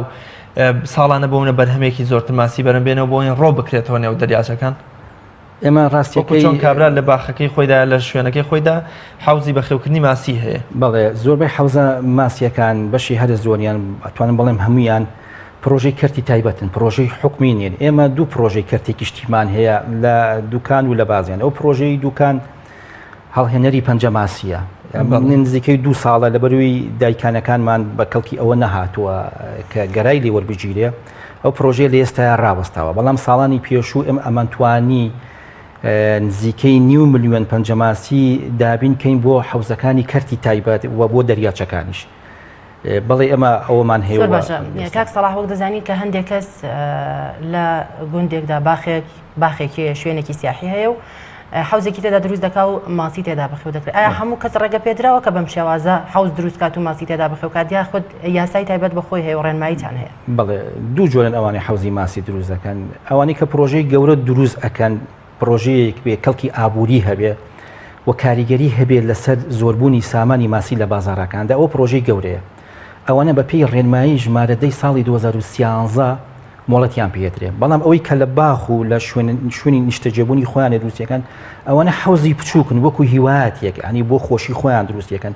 ئەم حوزانە بچووکن کاریگەریان نییە لەسەر بەڵام و فرۆشتن بێت ئەبێ ڕووبەرەکەی گەورە بێ ئەبێ ڕووبەرەکەی گەورە بێ بە پێی ڕێنمایی ژمارەدەی ساڵی 2013 ڕووبەرێک کە تەرخان کرابێ بۆ پرۆژەی ماسی نابێت لە 3.5 کەمتر بێ لەو 3.5 لانی کەم 2.5 بکاتە ئەو و ئەگەر گەورەتر بێ باشترە هەتا ڕووبەرەکەی فراوانتر بێ کەڵکی ئابووری زیاترە ئەم حوزی ماسیانە دەتوانن هەموو جۆرە ماسیێکی تێدا بەخێو بکەن حوزەگەڵەکان لەلای ئێمە ئەوەی کە گونجاو بێ بۆ 5 جۆر ماسیە ماسی کۆمۆنکارب ئەوەی کە لە بازارە هەیە کاربی ئاسایی پێوترێ جۆرێکی ترمان هەیە سلڤەر کاربی پێوترەوە جۆرێکی تر گراس کارب میرۆڵ کارب جۆری چوارم جۆری پێنجەمیش بیکەر کارب بەڵام ئەوەی کە لای ئێمە بەخێوەکرێ زیاتر کۆمۆنکاربە کە لە بازارە هەیە چونکە ئەمە زیاتر ڕەغبەتی خەڵکی لەسەرا و لە بازارە زیاتر ساکە ساڵی ڕابردوو بەهۆی گرتنەوەی ئاویزەی بچووک ڕێژەیەکی زۆر ماسی تووشی مردن بوونەوە ئەمە چ کاریگەریەکیە بوو لە سەر کەمبوونەوەی سامان و ڕێژەی ماسی لە هەرێمی کوردستان و مەسمۆیە ساڵانە کەمبوونەوەی ئاو وشکە ساڵی چه زیانێک بە ژیانی ماسیەکان ئەگەێنێ بەڵێ دیارە وشکبوونی سەرچاو ئاویەکان بە تایبەتی ئەو چەمانەی یان ئەو ڕووبارانەی کە ڕێڕەون بۆ دەریاچەکان لێەوە ئاو ئەڕژێتە دەریاچەکانەوە بۆ نمونە چەمی پشدەر کە ڕێڕێوێکەوە ئاوەکەی ئەڕژێتە ناو بەنداوی دوکانەوە کاریگەری هەیە وشکبوونی ئەو ڕووبارانە چونکە ئەو ماسیانی کە زاوزەیەکەن لە وەرزی زاوزەیە کۆچەکەم بۆ ئەو ڕووبارانە لەوێ دەگەرادانین ئەگەر ئەو سەرچاوانە وشک بێواتە ئەو ژینگەی کە پێویستە بۆ ئەوەی گەرەی تیادا بمدرێت کە ژینگەیەکی گونجاوە بۆ ئەوان ئەو ژینگەیە لە دەزەدرێت و ئەگەر دوای دانانی گەراکە ئەو سەرچاوانە وشک بکرێت گەراکەشی دانابێ ئەو لاروایی کە لەوێ دەبەرەم هاتووە دوای وشکبوونی سەرچاوەکان ئەو ڕووبارە گەراکە لە ناو ئەچێت لاروواکە لە ناوەچێت جاریکە ناگەڕێتەوە بۆ ژینگە ئەسلیەکەی خۆی کە دەریاچەی دوکانە بۆیە وشکبوونی سەرچاوە ئاویەکان چەم و ڕووبارەکان بەڕێ کاریگەری هەیە لەسەر دابەزینی ئاستی بەرهەمهێنانی ماسی لە هەرێمی کوردستانە ساڵانە بەشێکی زۆر لەو گەرایی کە ماسیەکان دەنێنەوە کە تا گەورە ژەمن و دەبنە پەنجەماسی دەبنەوە خۆراکی بەشە لە ماسیە گەورەکان واتە ماسیە گەورەکان بێچووی خۆیان بەیان بوون لەەوە چێ پورزە ئامۆزای خۆیان بن برازای خۆیان بە ئەی خۆنەوە چارەسەرمان چییە بووە ئەمە ئایا هیچ ڕێگریەک هەیە لەوەی کە ئایا لە شوێنێکی تر ئەم گەرایە گەورە بکرێت تا ببێتەوە ئاستی کە نەبێتەوە بە خۆراکی ماسی گەورەکان یا چارەسەرێک ترمان هەیە بڵێ بە زۆری ئەو ماسیانی کە لای ئێمە هەیە ماسی گۆشخۆر نین زۆربەی هەرە زۆریان ینی ئەو ماسیانە خۆراکی جۆرا و جۆرن ینی زیاتر قەوزە و گژوگیا و ئەو خۆراکە سروشتیەی کە لەناو ڕووبار و چەمەکاندا هەیە زیاتر ئەوانە بەکارێنین کەمتر ئێمە ماسیەکمان هەیە کە ددانی هەبێ گۆشخۆر بێ لەبەرەوە ئێمە زۆر مەترسی ئەوەمان نییە کە ئەو گەرا و ئەو لاروە و پەنجە ماسیانە لە ناو بچن بەڵام وشکبوونی سەرچاو ئاویەکان کە باسم کرد کاریگەری ئەبێ لە ناوبردننی ئەو گەرە و لاروایانە جگەل لەوە تەزووی کارەبا و ژەهر کە کاریگەریکی زۆری هەیە بۆ لە ناوبردننی لاروەکان ئەگەر لە هەرێمی کوردستاندا حاڵەتێکی وا ڕووبات کە مەترسی وشکبوونی دەریاچەکان بکرێت ئێوە هیچ ڕێگەیەکتان هەیە کە بتوانن نەهێڵن بەرهەمی ماسی کەم بێتەوە من پێشتر باسم کرد ئەبێ ئێمە بیر لەوە بکەینەوە کە بە شێوازی زۆربوونی دەستکرد ئەو بەڵێ ئەو ماسیە دایکانەی کە وەرزی زاوزێ دێت یەنە خەراق ئاوەکانەوە زیاترین کۆچەکەن بۆ ڕووبارەکان لەوێدا ئەو ماسیە دایکانە بژیرێت گەراکانیان لێ وەربگرێت و ماسیەکە بگەڕێنێتەوە بۆ دەریاچەکە یان ڕووبارەکە ئەم گەرایە لە تاقیگەی گەڕۆکمان ئەبێمە هەبێ مختبەری گەڕۆک لەوێدا ئەو هێلکەیە لاروای لێبەرهەم بهێنرێت دوای ئەوە لاروواکەی بۆ لێبەرهەم هێنرێ بکرێتەوە شوێنێکی گونجاو لە دەریاچەکان لە ڕووبارەکە و و بێتە پەنجەماسی. زۆر باشە چی بکرێت لە پێناو بەرزکردنەوەی ئاستی سامانی ماسی لە هەرێمی کوردستان ئەو ڕێگانە کامە ئەو میکانیزم و نەخشانە کامان کە ئێمە بگرینە بەر لە پێناوەی کە جەنابەت فەرموود کە ڕێژەی ماسی و سامانی ماسی لە کوردستان بەرەو کەمبوونەوە ئەچێ ئێمە چی بکەین کە ئەم هاوکێشەیە پێچەوانە بکەینەوە؟ بەڵێ وەکو باسن کرد ئەبێ ئێمە گرنگی بدەین بە زۆربوونی دەست کرد لەگەڵ ئەوەشدا ئەبێ ئێمە ئەو جۆرە پەنجەماسیانە لە دەروە بێنین داخڵیکەین بۆ سەر چاو ئاویەکانی خۆمان کە لە ڕووی ژینگەییەوە گونجاو بن بۆ ئەو دەریاچەیە و ئەبێ بە میکانیزمێکی ڕاست و دروست تێبکرێەوە بێت لە شوێنێکەوە بێ کە هەڵگری نەخۆشی نەبێ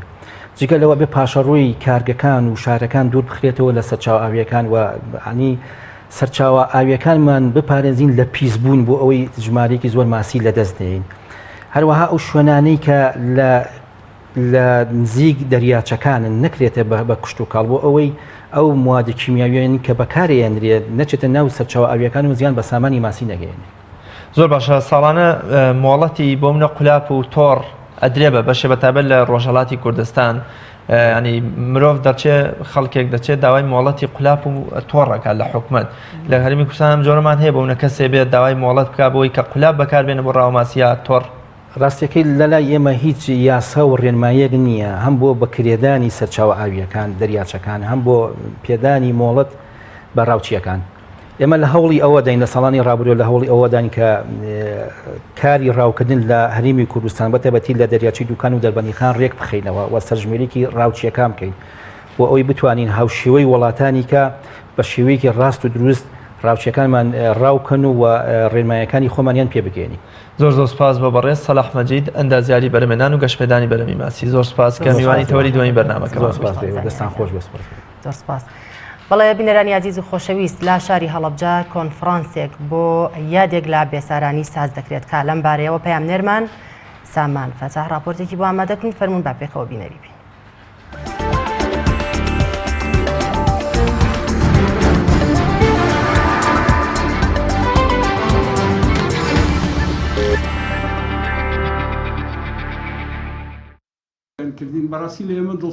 بۆ یەکەم جار دیداری بێسارانی لە هەڵەبجە بەڕێوە دەچێت بێسارانی یەکێکە لە شاعرە ناودار و دیارەکانی گەلی کورد کە بە شێوەزاری ئەورامی شیعرەکانی نووسیوە لێرەدا شارەزایانی بواری ئەدەب و مێژوو چەندین لێکۆڵینەوەی تایبەت بەو شاعیرە دەخەنە ڕوو.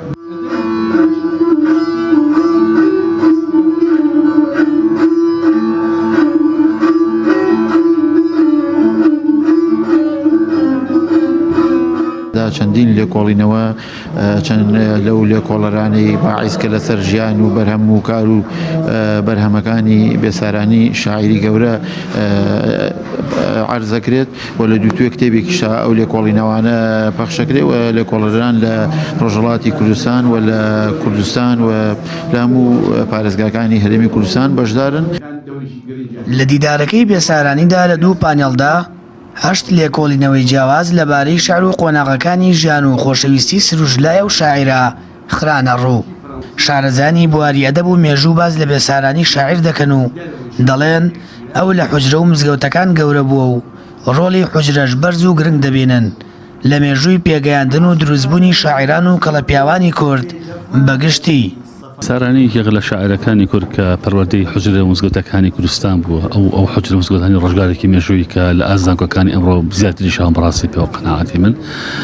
ئەم پەروەردەیەوە ئەکە ئەم پێم وتە ملانەوە ئەکەم ڕووداوانەوە ئەکەن بەستانی کە بە شاعرێکی ڕۆحانی شاعرێکی نیشتیمانی شاعرێکی نەتەوەیی شاعرێکی سروشتپەرست و مرۆڤ دۆست ئەمە لە گرنگە ئەوە ینی ئەگە سەیلە سلێمانە ژیایە بە قەناعەتی من نەیتوانێت ئەمە دروستکا بخۆی بۆیە ملانەی سیاسی سورج جوانی هەورامان سەراعاتی ناوچەکە و ڕۆژگارە مێژوویە پاکی مرۆڤی ئەو ڕۆژگاری کوردی کوردستان و پەروەردەی پاکی حوجرەی مزگەوتەکانی ئەو ڕۆژگاری کوردستانی خۆمان مامۆستایانی ئەو ڕۆژگاری ئێمە هەمووی ڕێیدا لەسەر شعرەکانی بێسارانیدا بیکا بە شاعرێکی هەزناسکی ڕۆحانی سروشتپەرستی جوان. 702 بێسارانی کۆچی دوایی کردووە شارەکانی 400 ساڵی بڕیوە 4 سەدەی بڕیوە چییە ئەو جوانکاریە ئەو سەحرا ئەو جادووە چییە لە شاری ئەم شاعیرە وەرمە مەفاهیم وەک جوانی وەک ستایل هەموو ئەمانەی بڕێ و توانیتم زەمانە ببڕە قسەکردن لەسەر هەموو ئەمانە بە جۆرە لە جۆرەکان ئینتاجکردنی جۆرێک لە واعیە کە شاعری ئێمە لە ئێستا بتوانێت ئیسفادە لەو مرتەکەزاتانە بکە لەو ڕێکایزانە بکە کە بوونەتە فاکتەری قووەت بەخشین بە بێساران. بێسارانی شاعیر لە دوای خۆی دیوانێکی شعری بەجێهێشتۆ و بە شێوەزاری گۆران شعری نووسیوە هاوکات لە بوارەکانی سروشت و کۆمەڵایەتی و ئاینی و چەندین بواری تر شعری هەیە لەبارەی قۆناغەکانی ژیانیشی بێسارانی کە بە مەلا مستەفای کوڕی مەلا قوتبەدینی کوڕی شەمسەدین ناوبانگی دەرکردووە لە ساڵی 1940 زاینی لە ژاوەڕۆ خواروی شاری سنەی ڕۆژهەڵاتی کوردستان لەدایک بووە لە ساڵی 1970 زاینی کۆچی ماڵاوایی کردووە و لەسەر وەسیەتی خۆی لە گۆڕستانی پیراژە لە سەوڵاوە بە خاک سپێردراوە تاکو ئێستاش شیعرەکانی ئەو شاعیرە ناوداری کورد لە ناو ئەدەبیاتی کوردی بە زیندوێتی ماونەتەوە و لە بیر ناچنەوە. سامان فەتاح تایبەت بە بەرنامەی پەیامی ڕۆژ هەڵەبجە.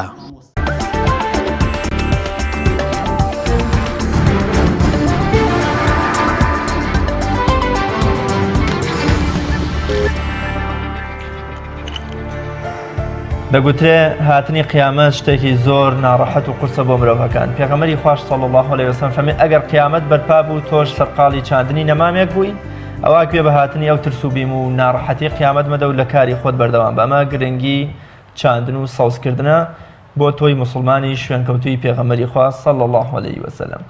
لە شاری هەڵەبجەی شەهید بەر لەوەی بچینە لای تەوەری سێمی بەرنامەکەمان کە باز لە گرنگی چاندن و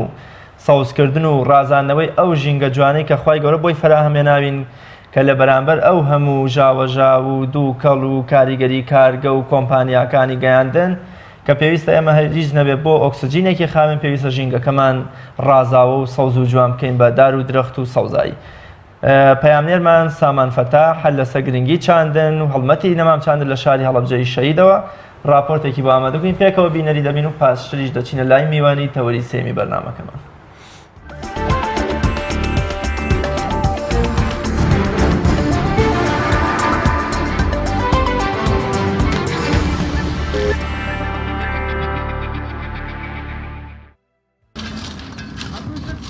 سەرقاڵی چاندنی نەمام و سەوزکردنی شەقامەکانی هەڵەبجەن ئەمانە کرێکارەکانی شارەوانی شارەکەن لە ماوەی دوو ڕۆژدا ئازار نەمامیان لەم شەقامەدا چاندووە وەک لێپرسراوی بەشی باخچەکانی شارەوانی دەڵێت دەیانەوێت تا مانگێکی دیکە هەزاران نەمامی دیکە بچێن و ڕێژەی سەوزایی لە شارەکە زیاتر بکەن. 4,000 نەمام بەسدا دنیای تیانێژین ئێستا خەریکین 1000مان ناشتووە و بەردەوامین و 1000 تریش لە نەمامە گەورەکان ئەێنین ئەبێ بە 5,000 نەمام تەنها بۆ ئەم شەقامە. دیارە ئەم ئیشە ئیشێکی زەخمە لام وایە ماوەی مانگێکی ئەوێ لەبەرەوەی 3 کیلۆمەتر درێژەکەیەتی شەقامەکە نەوەیە نەختە ئیمکانیاتمان کەمە وەکو بەشی باخچەکان لەبەرەوەی ئەو ئێمە چەند جارێک وتومانە ئەگەر خۆمان بەڕێوەبەرایەتی بوونایە زیاتر ئەمانتوانی ئێتیمان بە شارەکەمان بین و شارەکەمان زیاتر سەوز بکەین لە ڕووی ئاوەدانی سەوزایی و ژینگەوە. بەشی باخچەکانی شارەوانی هەڵەبجە دەیانەوێت بە سەوزکردن و چاندنی نەمام شارەکە زیاتر سەوز بکەن و ئاوەدانی بکەنەوە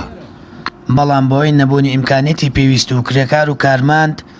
زیاتر لە ڕێگەی ڕێکخراوەکان و کۆمپانیەکان نەمامیان پێدەگات. سەرۆکی شارەوانی هەڵەبجەش دەڵێت هاوڵاتیان هاوکاریان نین و لە ڕێگەی ئاژەڵی بەرەڵاوە زۆر کات درەخت و ئەو نەمامانی چاندویانە لە ناو دەچن دەژڵێت غەرامەی ئەو هاوڵاتیانە دەکەن ئاژەڵەکانیان لەسەر شەقامەکان بەرەڵا دەکەن و ڕێوشوێنەکانیشان توند و تۆڵتر کردوێتەوە. لەگەڵ هاوڵاتیانیشە ئیجراعاتی تومان کردو بەداخەوە زۆر جار گرفتمان بۆ توش بۆ زۆر ڕوبەڕوو بنێتەوە لەگەڵ دادگا و هاتوین و ڕۆشتوین و ئەوانە بەس هاوڵاتیان هاوکاریمان ناکەن تا ڕادێک ئەتوانم بڵێم مرکزی شار باشە بەڵام دەرەوەی شار بەڕاستی هاوڵاتیان زۆر بێزار بوون زۆر بێتاقەت بوون.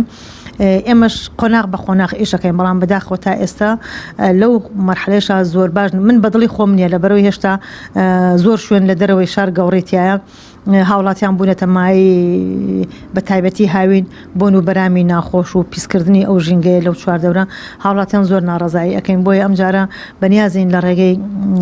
نەخۆشخانەوە لە ڕێگەی بەشی خۆپاراستن و ژینگەوە ئەوانیش بە پێی نووسراوی فەرمی ئاگادار بکرێنەوە کە ئەبێت بۆی لە هەموو لایەکەوە زەختیان لەسەر بکەین کە و شوێنانی خوانیان بەجێ بڵن و ئیجراعاتەکانیشمان ئەگەر بێتە ناو مرکزی شارەوە بەداکیت غەرامەیانەکەن و دەست بەسەر ئاژەڵەکانی ئاگرین. بەپی زانیاریەکان هەڵەبجە لە سەدا 12 سەوزاییە و هەمیشە کار دەکرێت بۆ ئەوەی ڕێژەکە بۆ لە سەدا 14 زیاد بکرێت. بەشی باخچەکانی شارەوانی تامانگێکی دیکە 5,000 نەمام لە شەقامی دکتۆر ئاماژ دەچێنن. دواتر هەڵمەتەکەش فراوان دەکەن و نەمان بۆ باخچەکانی دیکی شارەکە دابین دەکەن. سامان فتاح تایبەت بە بەرنامەی پەیامی ڕۆژ هەڵەبجە.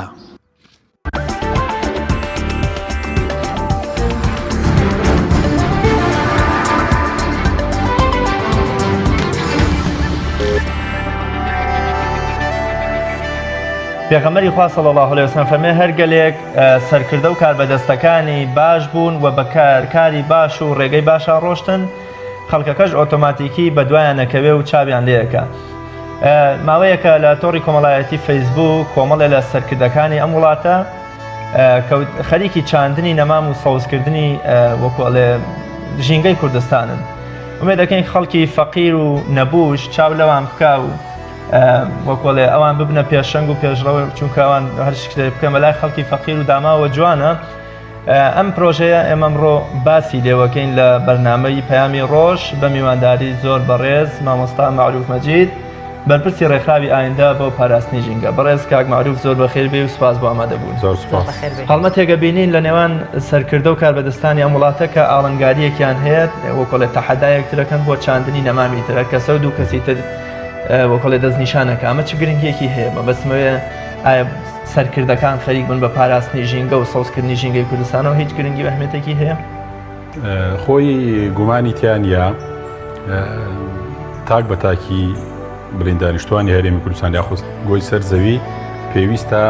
خۆی بە خاوەنی ژینگە و خەمخۆری ژینگە بزانێ.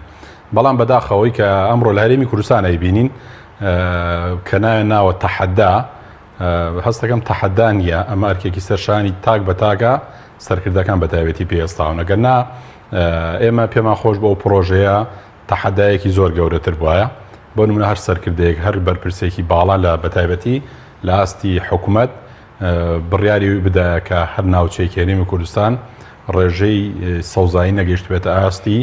ستانداردی گیان یاخود نیوەی ئەو ئاستەش ئەمان بێن کاری بۆ بکەن نەک بەرپرسێک بێ لە باخەکەی خۆیە کە پێچێ و باخە خەڵکێکی تر هەر نەیبینیە تەنها سوودەکەی بۆ ماڵ و مناڵی خۆی جێ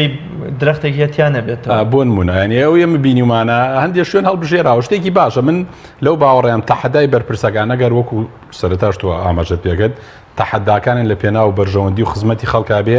جێی شانازی و خۆشحاڵیە بەڵام وەکو ئاماژەمان پێکرد ئەمان بۆ نەمامێک ناکرێت تەحەدایەکتری بکەن دەکرێت بیر لەوە بکەنەوە لە کاتی نەمام چاندنە کە بە تایبەتی بەداخەوە ئێستا بەشێک لەو هەڵمەتانی دەستیان پێکردووە ئەگەر بە شێوەیەکی وریایی و زانستی مامەڵە لەگەڵ ئەو درەختەیە ئەو نەمامیان نەکرێ گومانیتیانێت تا هەفتەیەکی تر نابەوشکە بێت. کەواتە بۆچی حکوومەت گرنگی تاوا بە نەمام چاندن نادات؟ وڵی خۆی من لەو باوەڕێم نەک سێکتەری ژینگە هەموو سێکتەرەکانی تر لە هەرێمی کوردستانە بەداخەوە ڕوو لە شکستە سێکتەری تەندروستی خراپترە پەروەردە خراپترە کشتتوکاڵ خراپترە بەڵام من هەموو جارێ وتومانی ئەگەر بۆ نمونە سێکتەری ژینگە ژۆک و نەوت گرنگ بووە بۆ حکوومەت گومانیتیانە ئێستا هەموو کوردستانە بوو بە دارستان شوێنێک نابوو نەمامیتیا بچێنرێ بەڵام بەداخەوە بەو پێی کە حکوومەتی هەرێمی کوردستان یاخود بەرژەوەندی کۆمەڵی سیاسی بازرگان لەوایە کە تەنها کار لە بواری نەوت و کۆمەڵی سەرچاوی ترەکە نەگەننا تەناگەر لەو بۆنانەیە تەحەدایە کەسێکی تر ناوی سەرکردەیەک بێنە ئەمیش پێی عیبی وەڵام نەداتەوە ئەگەر نا هەمومان دەزانین ژینگە هەرێمی کوردستان بەهۆی چەند ڕوودا و کارەساتێک و تووشی زیانێکی زۆر بووە هەر لە پرۆسەی ئەنفال و دوایی ئەوە مەسلەی شەڕەکانی ناوخۆشەڕی حکوومەتی عێراق لەگەڵ وڵاتانیان لەگەڵ کۆمەڵی هۆکاری تر بۆتە هۆکاری وێرانبوونی ژینگە و تۆبارانەکانی وڵاتانی ئێران و تورکیا بۆ سەرهەرێم وشکە ساڵی لە ساڵی نەوەتەکان ئەمانە سەرجەمیان بوونەتە هۆکاری خراپبوونی ژینگە. دەکرێت حکوومەتی هەرێمی کوردستان کە ئێمە وەکو ڕێکخراویاندا بۆ پاراستنی ژینگە لە سنوورێکی تایبەتی خۆمانە داوامان لە حیزبە سیاسەکان کردووە کە لە بۆنە و یادە تایبەتەکانی خۆیانە لە جیاتی کاغەز و پەڕۆ و کۆمەڵشتی بریخەدار نەمان بچێنن. کەواتە حکوومەت لە خەمی نەک ژینگەیانە لە خەمی بەشێکی ئەو سێکتەرانی تری ژیانی وڵاتیان جدانی. کاک معروف پێت واد نییە کە چاندنی نەمام چەند گرنگ بێت خزمەتکردنی گرنگترە لەوەی کە بیچێنی وانە گومانیتیانە خۆی لە ماوەی ساڵانی ڕابردووە خۆشبەختانە کۆمەڵێ هەڵمەتی زۆر باش کرا. من لە بیرمە لە سەردەمی کابینەکەی بەڕێز دکتۆر بەرهەمە بە 2 جار نزیکەی 7 ملیۆن نەمام هەڵمەتی بۆ کراو چێنرا کە لەو باوەڕێیان بەشێکی زۆر زۆری فەوتا بێ وە ساڵانە بەهۆی نەمامگەکانی نەمامگە حکومەکانەوە نەمامێکی زۆر ئەدرێ بە هاوڵاتیان بە فەرماگە حکومەکان بە کۆمەڵێ جیەتی تر بەڵام بەداخەوە لەبەرەوەی کە بە دوواداچوونێک نییە خەڵکانێک نییە لە دوای چاندەکە خزمەتی بکەن بەشێکی وشکە بێ. کاک معروف جەلال محەممەد لە پێنجێنەوە کۆنفرانسێکەیە چەند زانیاریەکمان پێدەبەخشێ پاشتر دێنەوە لای جەنابتان. پێیان هاوکارمان جەلال محەممەد لە هۆڵی بۆنەکانی شاری پێنجێن کە 2 ڕۆژ تەرخان کراوە بۆ یادێک یان بوون ناساندنی بەرهەم و ژیان و کاریگەری مەلا عەبدوڕەحمانی گەورەی پێنجێن کە یەکێکە لە زانا کاریگەرەکانی بواری علمی منطق و کەلام. جەلال محەممەد سڵاوی خواد لێبێ و لەسەر یەکەمین ڕۆژی کۆنفرانسی مەلا عەبدوڕەحمانی گەورەی پێنجێن چ شتێک گرنگە بۆمان باس بکەی یا میوانەکان کێن ئەوانەی کە پانێڵەکان بەڕێوە دەبن. سڵاوی خۆی گەورە لە تۆ لە بینەرانی بەڕێزی پەیامی ڕۆژ بێت دیارە کاگوێز لێرە کۆنفرانسەکە دەستی پێکردو لە کاتژمێردەی سەر لە بەیانیەوە بەرە بەشێکی زۆر لە میوانەکان ئێستا دەگەنە ناو هۆڵەکە بەشێک لە میوانەکان ئامادەن چەند لیژنەیەکی تایبەت پێکهێنراوە دیاران کۆنفرانسا ڕۆڵی سەرەکی ئەوەی کە تێیدا دەگێڕێت دەستنووسخانەی زانکۆی سۆرانە و هەروە قایمقامێتی قەزای پێنجێنەوە گەرچی بەرپرسانی ئیدارەی پارێزگای سلێمانی بە تایبەتی پارێزگاری سلێمانی و چۆن بەرپرسێکی دیکە لێرە ئامادەن بە تایبەتی هەندێک خەڵکی تایبەت لێرە ئامادەیە کە توێژینەوەی زیاتر یان هەم کردووە هەم ئەوانن کە دەیانوێت توێژینەوەی زیاتر لەسەر مەلا عەبدوڕەحمانی پێنجێنی بکەن کە زانایەکی ناودارەوە لە سەدەی پێشواژیاوە و وەفاتیشی کردووە. من لێرە بۆ زانیاری زیاتر لەسەر بەڕێوەچوونی کەم کۆنفرانسە کە 2 ڕۆژە خایەنێت دکتۆری هێمن عومەر بەڕێوەبەری دەستنووسخانەی زانکۆی سۆران لەگەڵ دکتۆریان زۆر سپاس بۆ دەرفەتە زۆر سپاس بۆ یۆش بەخێر چۆن بوو ئێوە لە سۆرانەوە هاتوونەتە پێنجێن و ئەم کۆنفرانسە سازەکە. ئێمە پرۆژەیەکی 4 ساڵ لەمەوبەرماندا نابوو بە ناوی دەستنووسخانەی زانکۆ هەوڵمانداوە زۆرترین دەستخەتی زانانی کورد کۆ بکەینەوە و تحقیقیان بکەین لەگەڵ ئەوەشدا بەڵگەنامەکانی عوسمانی و بەڵگەنامەکانی دەرەوەی کوردستان کۆ بکەینەوە بیخێنە بەردەستی توێژەران. ئەم پرۆژێ بۆ ئەو بوو ئەو زانان ناودارە کوردانەی کەونن یان پڕبەرهەمن بەڵام کەم کەس ئەیان ناسێ ئێمە بێن ئەوانە بناسیین لەگەڵ ناساندن یان تحقیقی بەرهەمەکانیشیان بکەین. عەلاوە مەلا عەبدوڕەحمانی پێنجێنی یەک لەو زانانەیە ئەگەر چی لەناو پێنجێن دەرنەچۆتە دەرەوە وەکو مەڵانا خالید نەقشبەندیان وەکو عالمی دیکە بۆەوەی بناسرێ کۆمەڵێک دەستخەتی زۆر نایابی هەیە لە بواری علومەکان لە بواری زانستەکان بەگشتی. ئێمە قۆناغی یەکەم دەستمان پێ کرد بە هاوبەشی لەگەڵ قایمقامەتی قەزای پێنجێن کۆکردنەوەی هەموو ئەو دەستخەتانەی کەوا لە ئێران لە بەغدا لە ناوەی کوردستان و لە شوێنەکانی دیکە هەن کۆیان بکەینەوە بیخێنە بەردەستی توێژەران بە خۆشحاڵیەوە نزیکەی 30 توێژینەوە هاتووە بۆ کۆنفرانسەکە توێژینەوەی ورد و دەقیقێن بۆ کەسانی شارەزان هێردراون لەگەڵ ئەوەشدا 3 کتێبی مامۆستا مەلا عەبدوڕەحمانی پێنجێنیمان چاپ کردووە وەکو تحقیق بەسەر ئەرشی زانکۆ لەگەڵ ئەوەشدا 2 کتێبی دیکەشمان چاپ کردوون یەکیان هی علامەی قەزیزیە یەکێکیان دیاریەکە بۆ خەڵکی پێنجێن لەبارەی داگیرکردنی پێنجێن لە سەردەمی ئینگلیزەکانەوە. مەلا عەبدوڕەحمانی پێنجێنی زیاتر لە چیدا شارەزا و سەرمەشق بۆوەکەوەی کە لە دروشمی کۆنفرانسەکەتان هاتووە مەلا عەبدوڕەحمانی پێنجێنی علامەیەکی ئەوسا سەرمەشقێکی ئێستا سەرمەشقی ئێستا بەمانای ئەوەی کەوە بەرهەمەکانی دەبنە ڕێنیشاندەری ئێمە بەرهەمەکانی ئەگەر چی لە ناو کونجی ژوورەکان و دەستخەتخانەکاندا پارێزراون و ڕووناچی چاپیان نەدیوە ئێمە بتوانین ئەو حاشیانەی ئەو نووسیونی بەڕاستی حاشی زۆر ور و دقیقی نووسینە بە شاهدی زانایەکان لەسەر علمی منطق لەسەر علمی کەلام لەسەر علمی ئادابی بەحث و منازەرە لەسەر بەلاغە لەسەر کۆمەڵێک زانستەکانی کە ئەو ساڵ ئێستا زۆر گرنگن ئێمە هەوڵمانداوە ئەو بەرهەمی ئەو زانایە گەورەیە بە دنیا بناسیێنین و بیخێنە بەدەست توێژەڵان. جەلال ئەگەر پرسیار لە دکتۆر هێمن عومەر خۆشناو بکەی ڕۆڵ و ئامادەیی توێژینەوە و لێکۆڵینەوەکانی زانایان و نووسەرانی عەرەب بەدەر لە کورد یان بۆ منە زانکۆ جیهانیەکان بەدەر لە زانکۆکانی کوردستان چ ڕۆڵ و ئامادەیەکیان لەو کۆنفرانسەدا وەسیلەک بێ تەنیا ئامرازێک بێ بۆ بەجێگەیاندنی ئامانجێکی گەورە کە ئەویش تحقیقی ئەو مەخوتانەیە تحقیقی ئەو دەستخەتانەیەکەوە بەرهەمی ئەو علامێنە و زۆریشی ون بوونە ئێمە ئەوەی پێمان کرابێکەوە بتوانین لە قۆناغی یەکەمدا کۆی بکەینەوە و هەروەها تحقیقی بکەین. زۆر باشە ئەم توێژینەوەی بۆ سبەینێ ینی بەردەوام ئەم کۆنفرانسە سبەینێ بەرنامەکانتان چیە و ئەم ڕۆژی ئەم ڕۆژ دوای تەوابوونی بەرنامە ڕسمیەکان جەلسەکان و دانیشتەکان دەست پێکەوەی پانێلەکان زیاتر لە 6 پانێلمان هەیە لە ئەمڕۆ لە سبەینێ نزیکەی 35 توێژەر لە 30 توێژینەوەدا توێژینەوەی خۆیان پێشکەشەکەن پوختی توێژینەوەکانیان پێشکەشەکەن و هیوادارین دەستپێکێکی نوێ چونکە ئەوە یەکەم کارە بەڕاستی زانکۆیەکانی کوردستان بە کارێکی وا خەریک بوون چونکە دیوارێ دروست بوو لە نێوان زانکۆ لە نێوان کایەکانی دیکەی کۆمەلگا ئێمە هەوڵمادا ئەو کایە بشتێنین ئەو دیوارە نوسخانەکەتان پلانتان هەیە یا بەرنامەتان هەیە بۆ علامەکانی تریش بۆ علامەکانی ئێستا ئەلانمان کردووە بۆ محەممەد بن ئادەمی باڵەکی ڕووستایی لە مانجی هەشتی ئەم ساڵدا لە سۆران بەڕێوەچێ لە هەر شار و باژێرەی کوردستاندا پێویست بەوە بێ کە عالمێک زیندوو بکەینەوە بەرهەمەکان زیندوو بکەینەوە ئێمە فەرقی باژێر و شارەکان ناکەین و هەر شوێنێک پێویست بێ ئێمە لەوین. بەخشی ڕاز دێمەوە لای تۆ دیارە کۆنفرانسەکە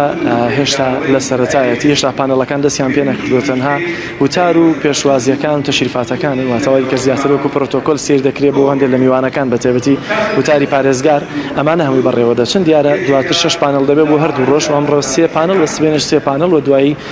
هەموو توێژینەوانی کە ئەنجام دراونشی دەکرێنەوە دیارە وەک ئاماژەی پێکرد ئەنجامی ئەم توێژینەوانش هەمووی دواتر بە چاپ دەگەێنرێت.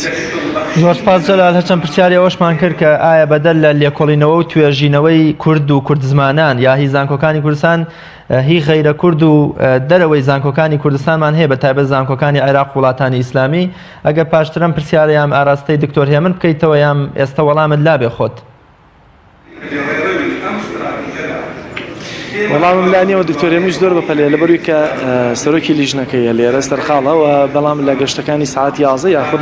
لەو راپۆرتی کە دەبێت ئامادەی بکەم بۆ هەر بەرنامەی پەیامی ڕۆژ بەدڵنیاییوە ئەو وەڵامانە لەخوا دەگرێت. زۆر سپاس بۆ بەڕێز جەلال محەممەد هاوکارمان لە پێنجوێنەوە سپاس بۆ زانیاریەکانت. خۆشەویستان دەینەوەلاتان کاک معروف ببوورە ئەم هەڵمەتی چاندنی نەمام لەلایەن بەرپرسانەوە تا چەند بۆ منە بۆ شوێن کەوتوی خۆیان بۆ کادر و ئەندامانی خۆیان دەبێتە جۆرێ لە کەلتور دەبێتە جۆرێ لەوەی کە خەڵک چاو لە سەرکردەی خۆی بکە ینی لە وڵاتی ئێمە سەرکردە بە جۆرێ لە جۆرەکان بە مقدەس کراوە ئەم بە کەلتورکردنی نەمام چاندن و سەوزکردن و پاراستنی ژینگەیە دا ئەگەڕێتە بە بڕوای جەناتاندا ئەگەڕێت شۆڕە بێتەوە بۆ نێو ئەندام و کادرانی خوارەوەیان خۆی ئێمە ئومێدەواری وابیە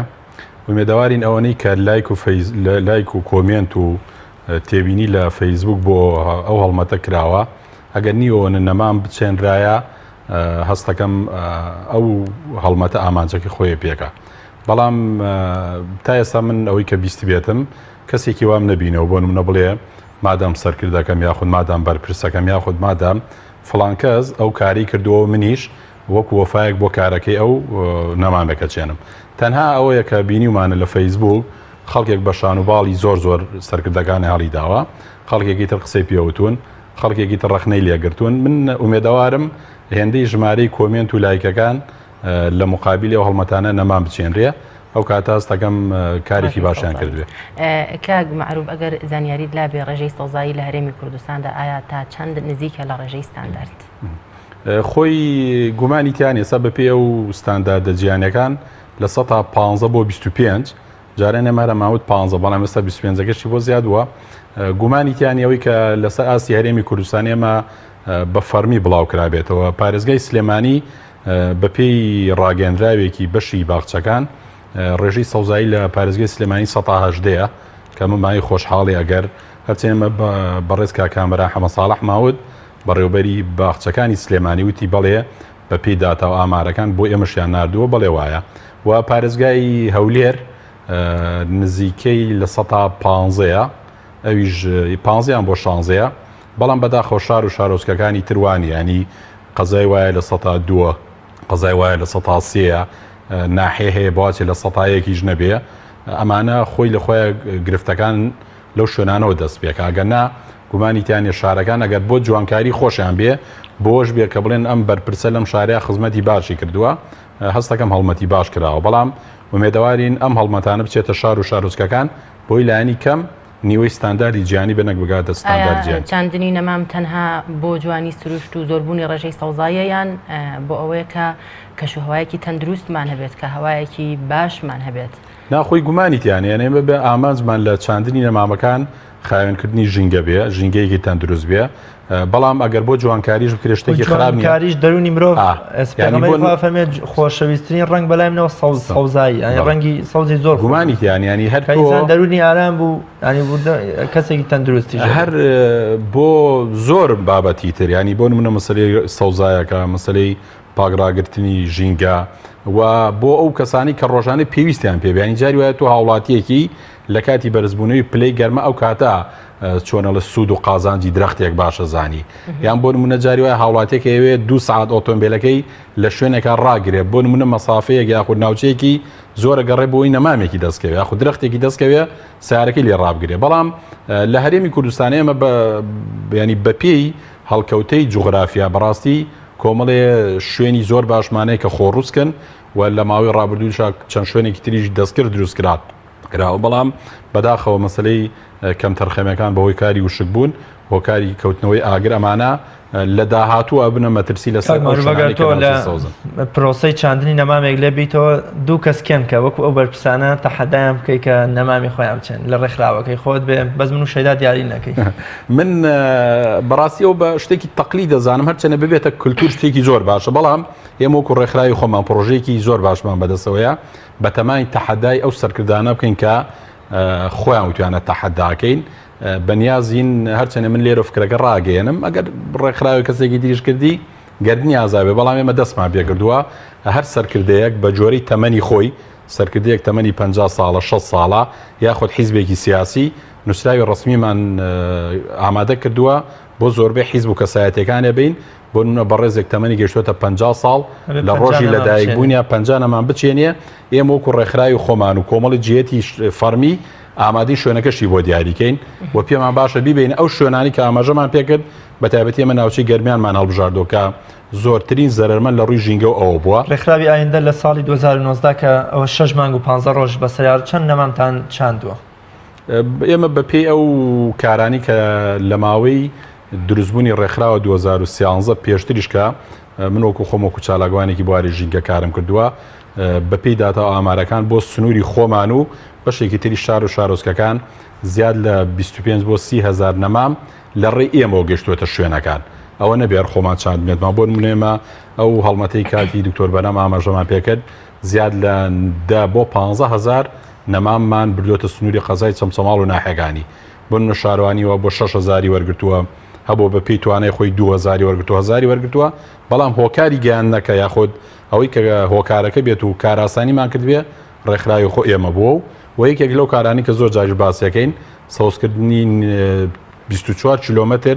نێوان ناحەی تەکیە و قەزای چەمچەماڵە کە نزیکەی 6000 نەمان دەخۆگرێت ئەمە سەوزکراوە نێوان تەکیە و چەمچەماڵ لە 2013 کردومانە ئەمە 5 ساڵ 6 ساڵی بەسەر بە سەوزی ماونەتەوە بەڵێ زۆر باشی ئێمە بەردەوام ئاگاداری خزمەتکردن و ئاودانیان بە کەس پێ 2 ساڵ لەسەر ئاستی کۆمپانیەکان بوو بەڵام دوایەوە بە خۆشحاڵی و شارەوانەکانی تەکیە و چەمچەماڵ وە بجاری وە شارەوانی شۆڕش شاوکارمانن و ئێستا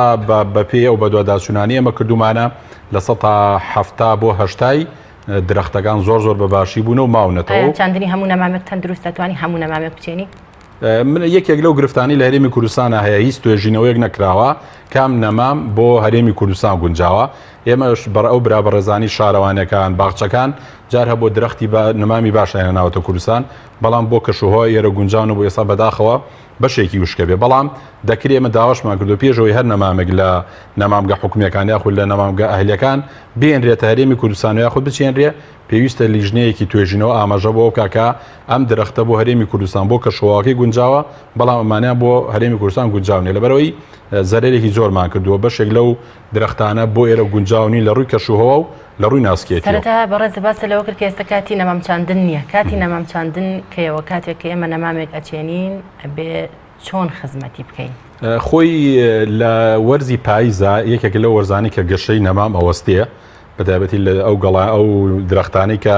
گەڵاوەری ون یاخودەوانی کە هەمیشە سەوزن هەمیشە سۆزەکان گەشەیان ئەوەستەیە و گەڵاوەریوەکانیش بە هەمان شێوە ئەوەستێ بەڵام باشترین وەرزی پاییزە و ئەگەر بشکرێت لە سەرەتای وەرزی بەهارە ئامادەکاری بۆ بکرێت کاتێکی خراپ نییە بەڵام لە مانگی تەمووز و مانگی ئابوانەیە هەستەکەم ئەگەر بە باشی خزمەت نەکرێت و چاودێری نەکرێت مادەم نەمامە لە نێو سەتڵ و بۆ منە کێسێکایە هیچ کێشێکی ئەگەر تۆ بیگوازیتەوە بۆ نێو زەویەکی تر ئاخر ئەوە کووتم ئەگە بە شێوەیەکی زانستی بۆ نمونە جوان لە ناو سەتڵەکە یاخود لەنا ئەو کیسەیە دەربکرێ بە مەرجی خۆڵەکەی دەوروبەری نەوەریە ئەگەر نا تۆ بە شێوەیەک لێت کردەوە خۆڵی پێوە نەما ئەم ڕەگە تاوەکو ئەتوانێ ئاو بچۆنەڵێ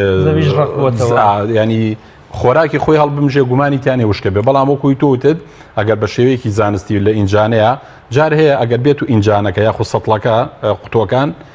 یان تەنەگە بێ ژێری ببڕی کونکونی کەی بە تەنەگەکەشەوە بخرێتەوە ژێرگەڵ هیچ زەرەری نییە بەڵام نایلۆن و سەتڵوانن زۆر بەڕێز معروف مەجید بەرپرسی ڕێکخراوی ئایندە بۆ پاراستنی ژینگە زۆر سپاس بۆ ئامادەبوون سپاس بۆ زانیاریەکان زۆر سپاس بۆ بەڵێ بینەرانی عزیز و خۆشەویست تەواوی بڕگە و بابەتەکانی ئەم ڕۆژمان پێشکەشکردن تا سبەینێ پێتان شادەبینەوە بەخوای گەورەتان ئەسپێرین خواتان لەگەڵ لەگەڵ بێ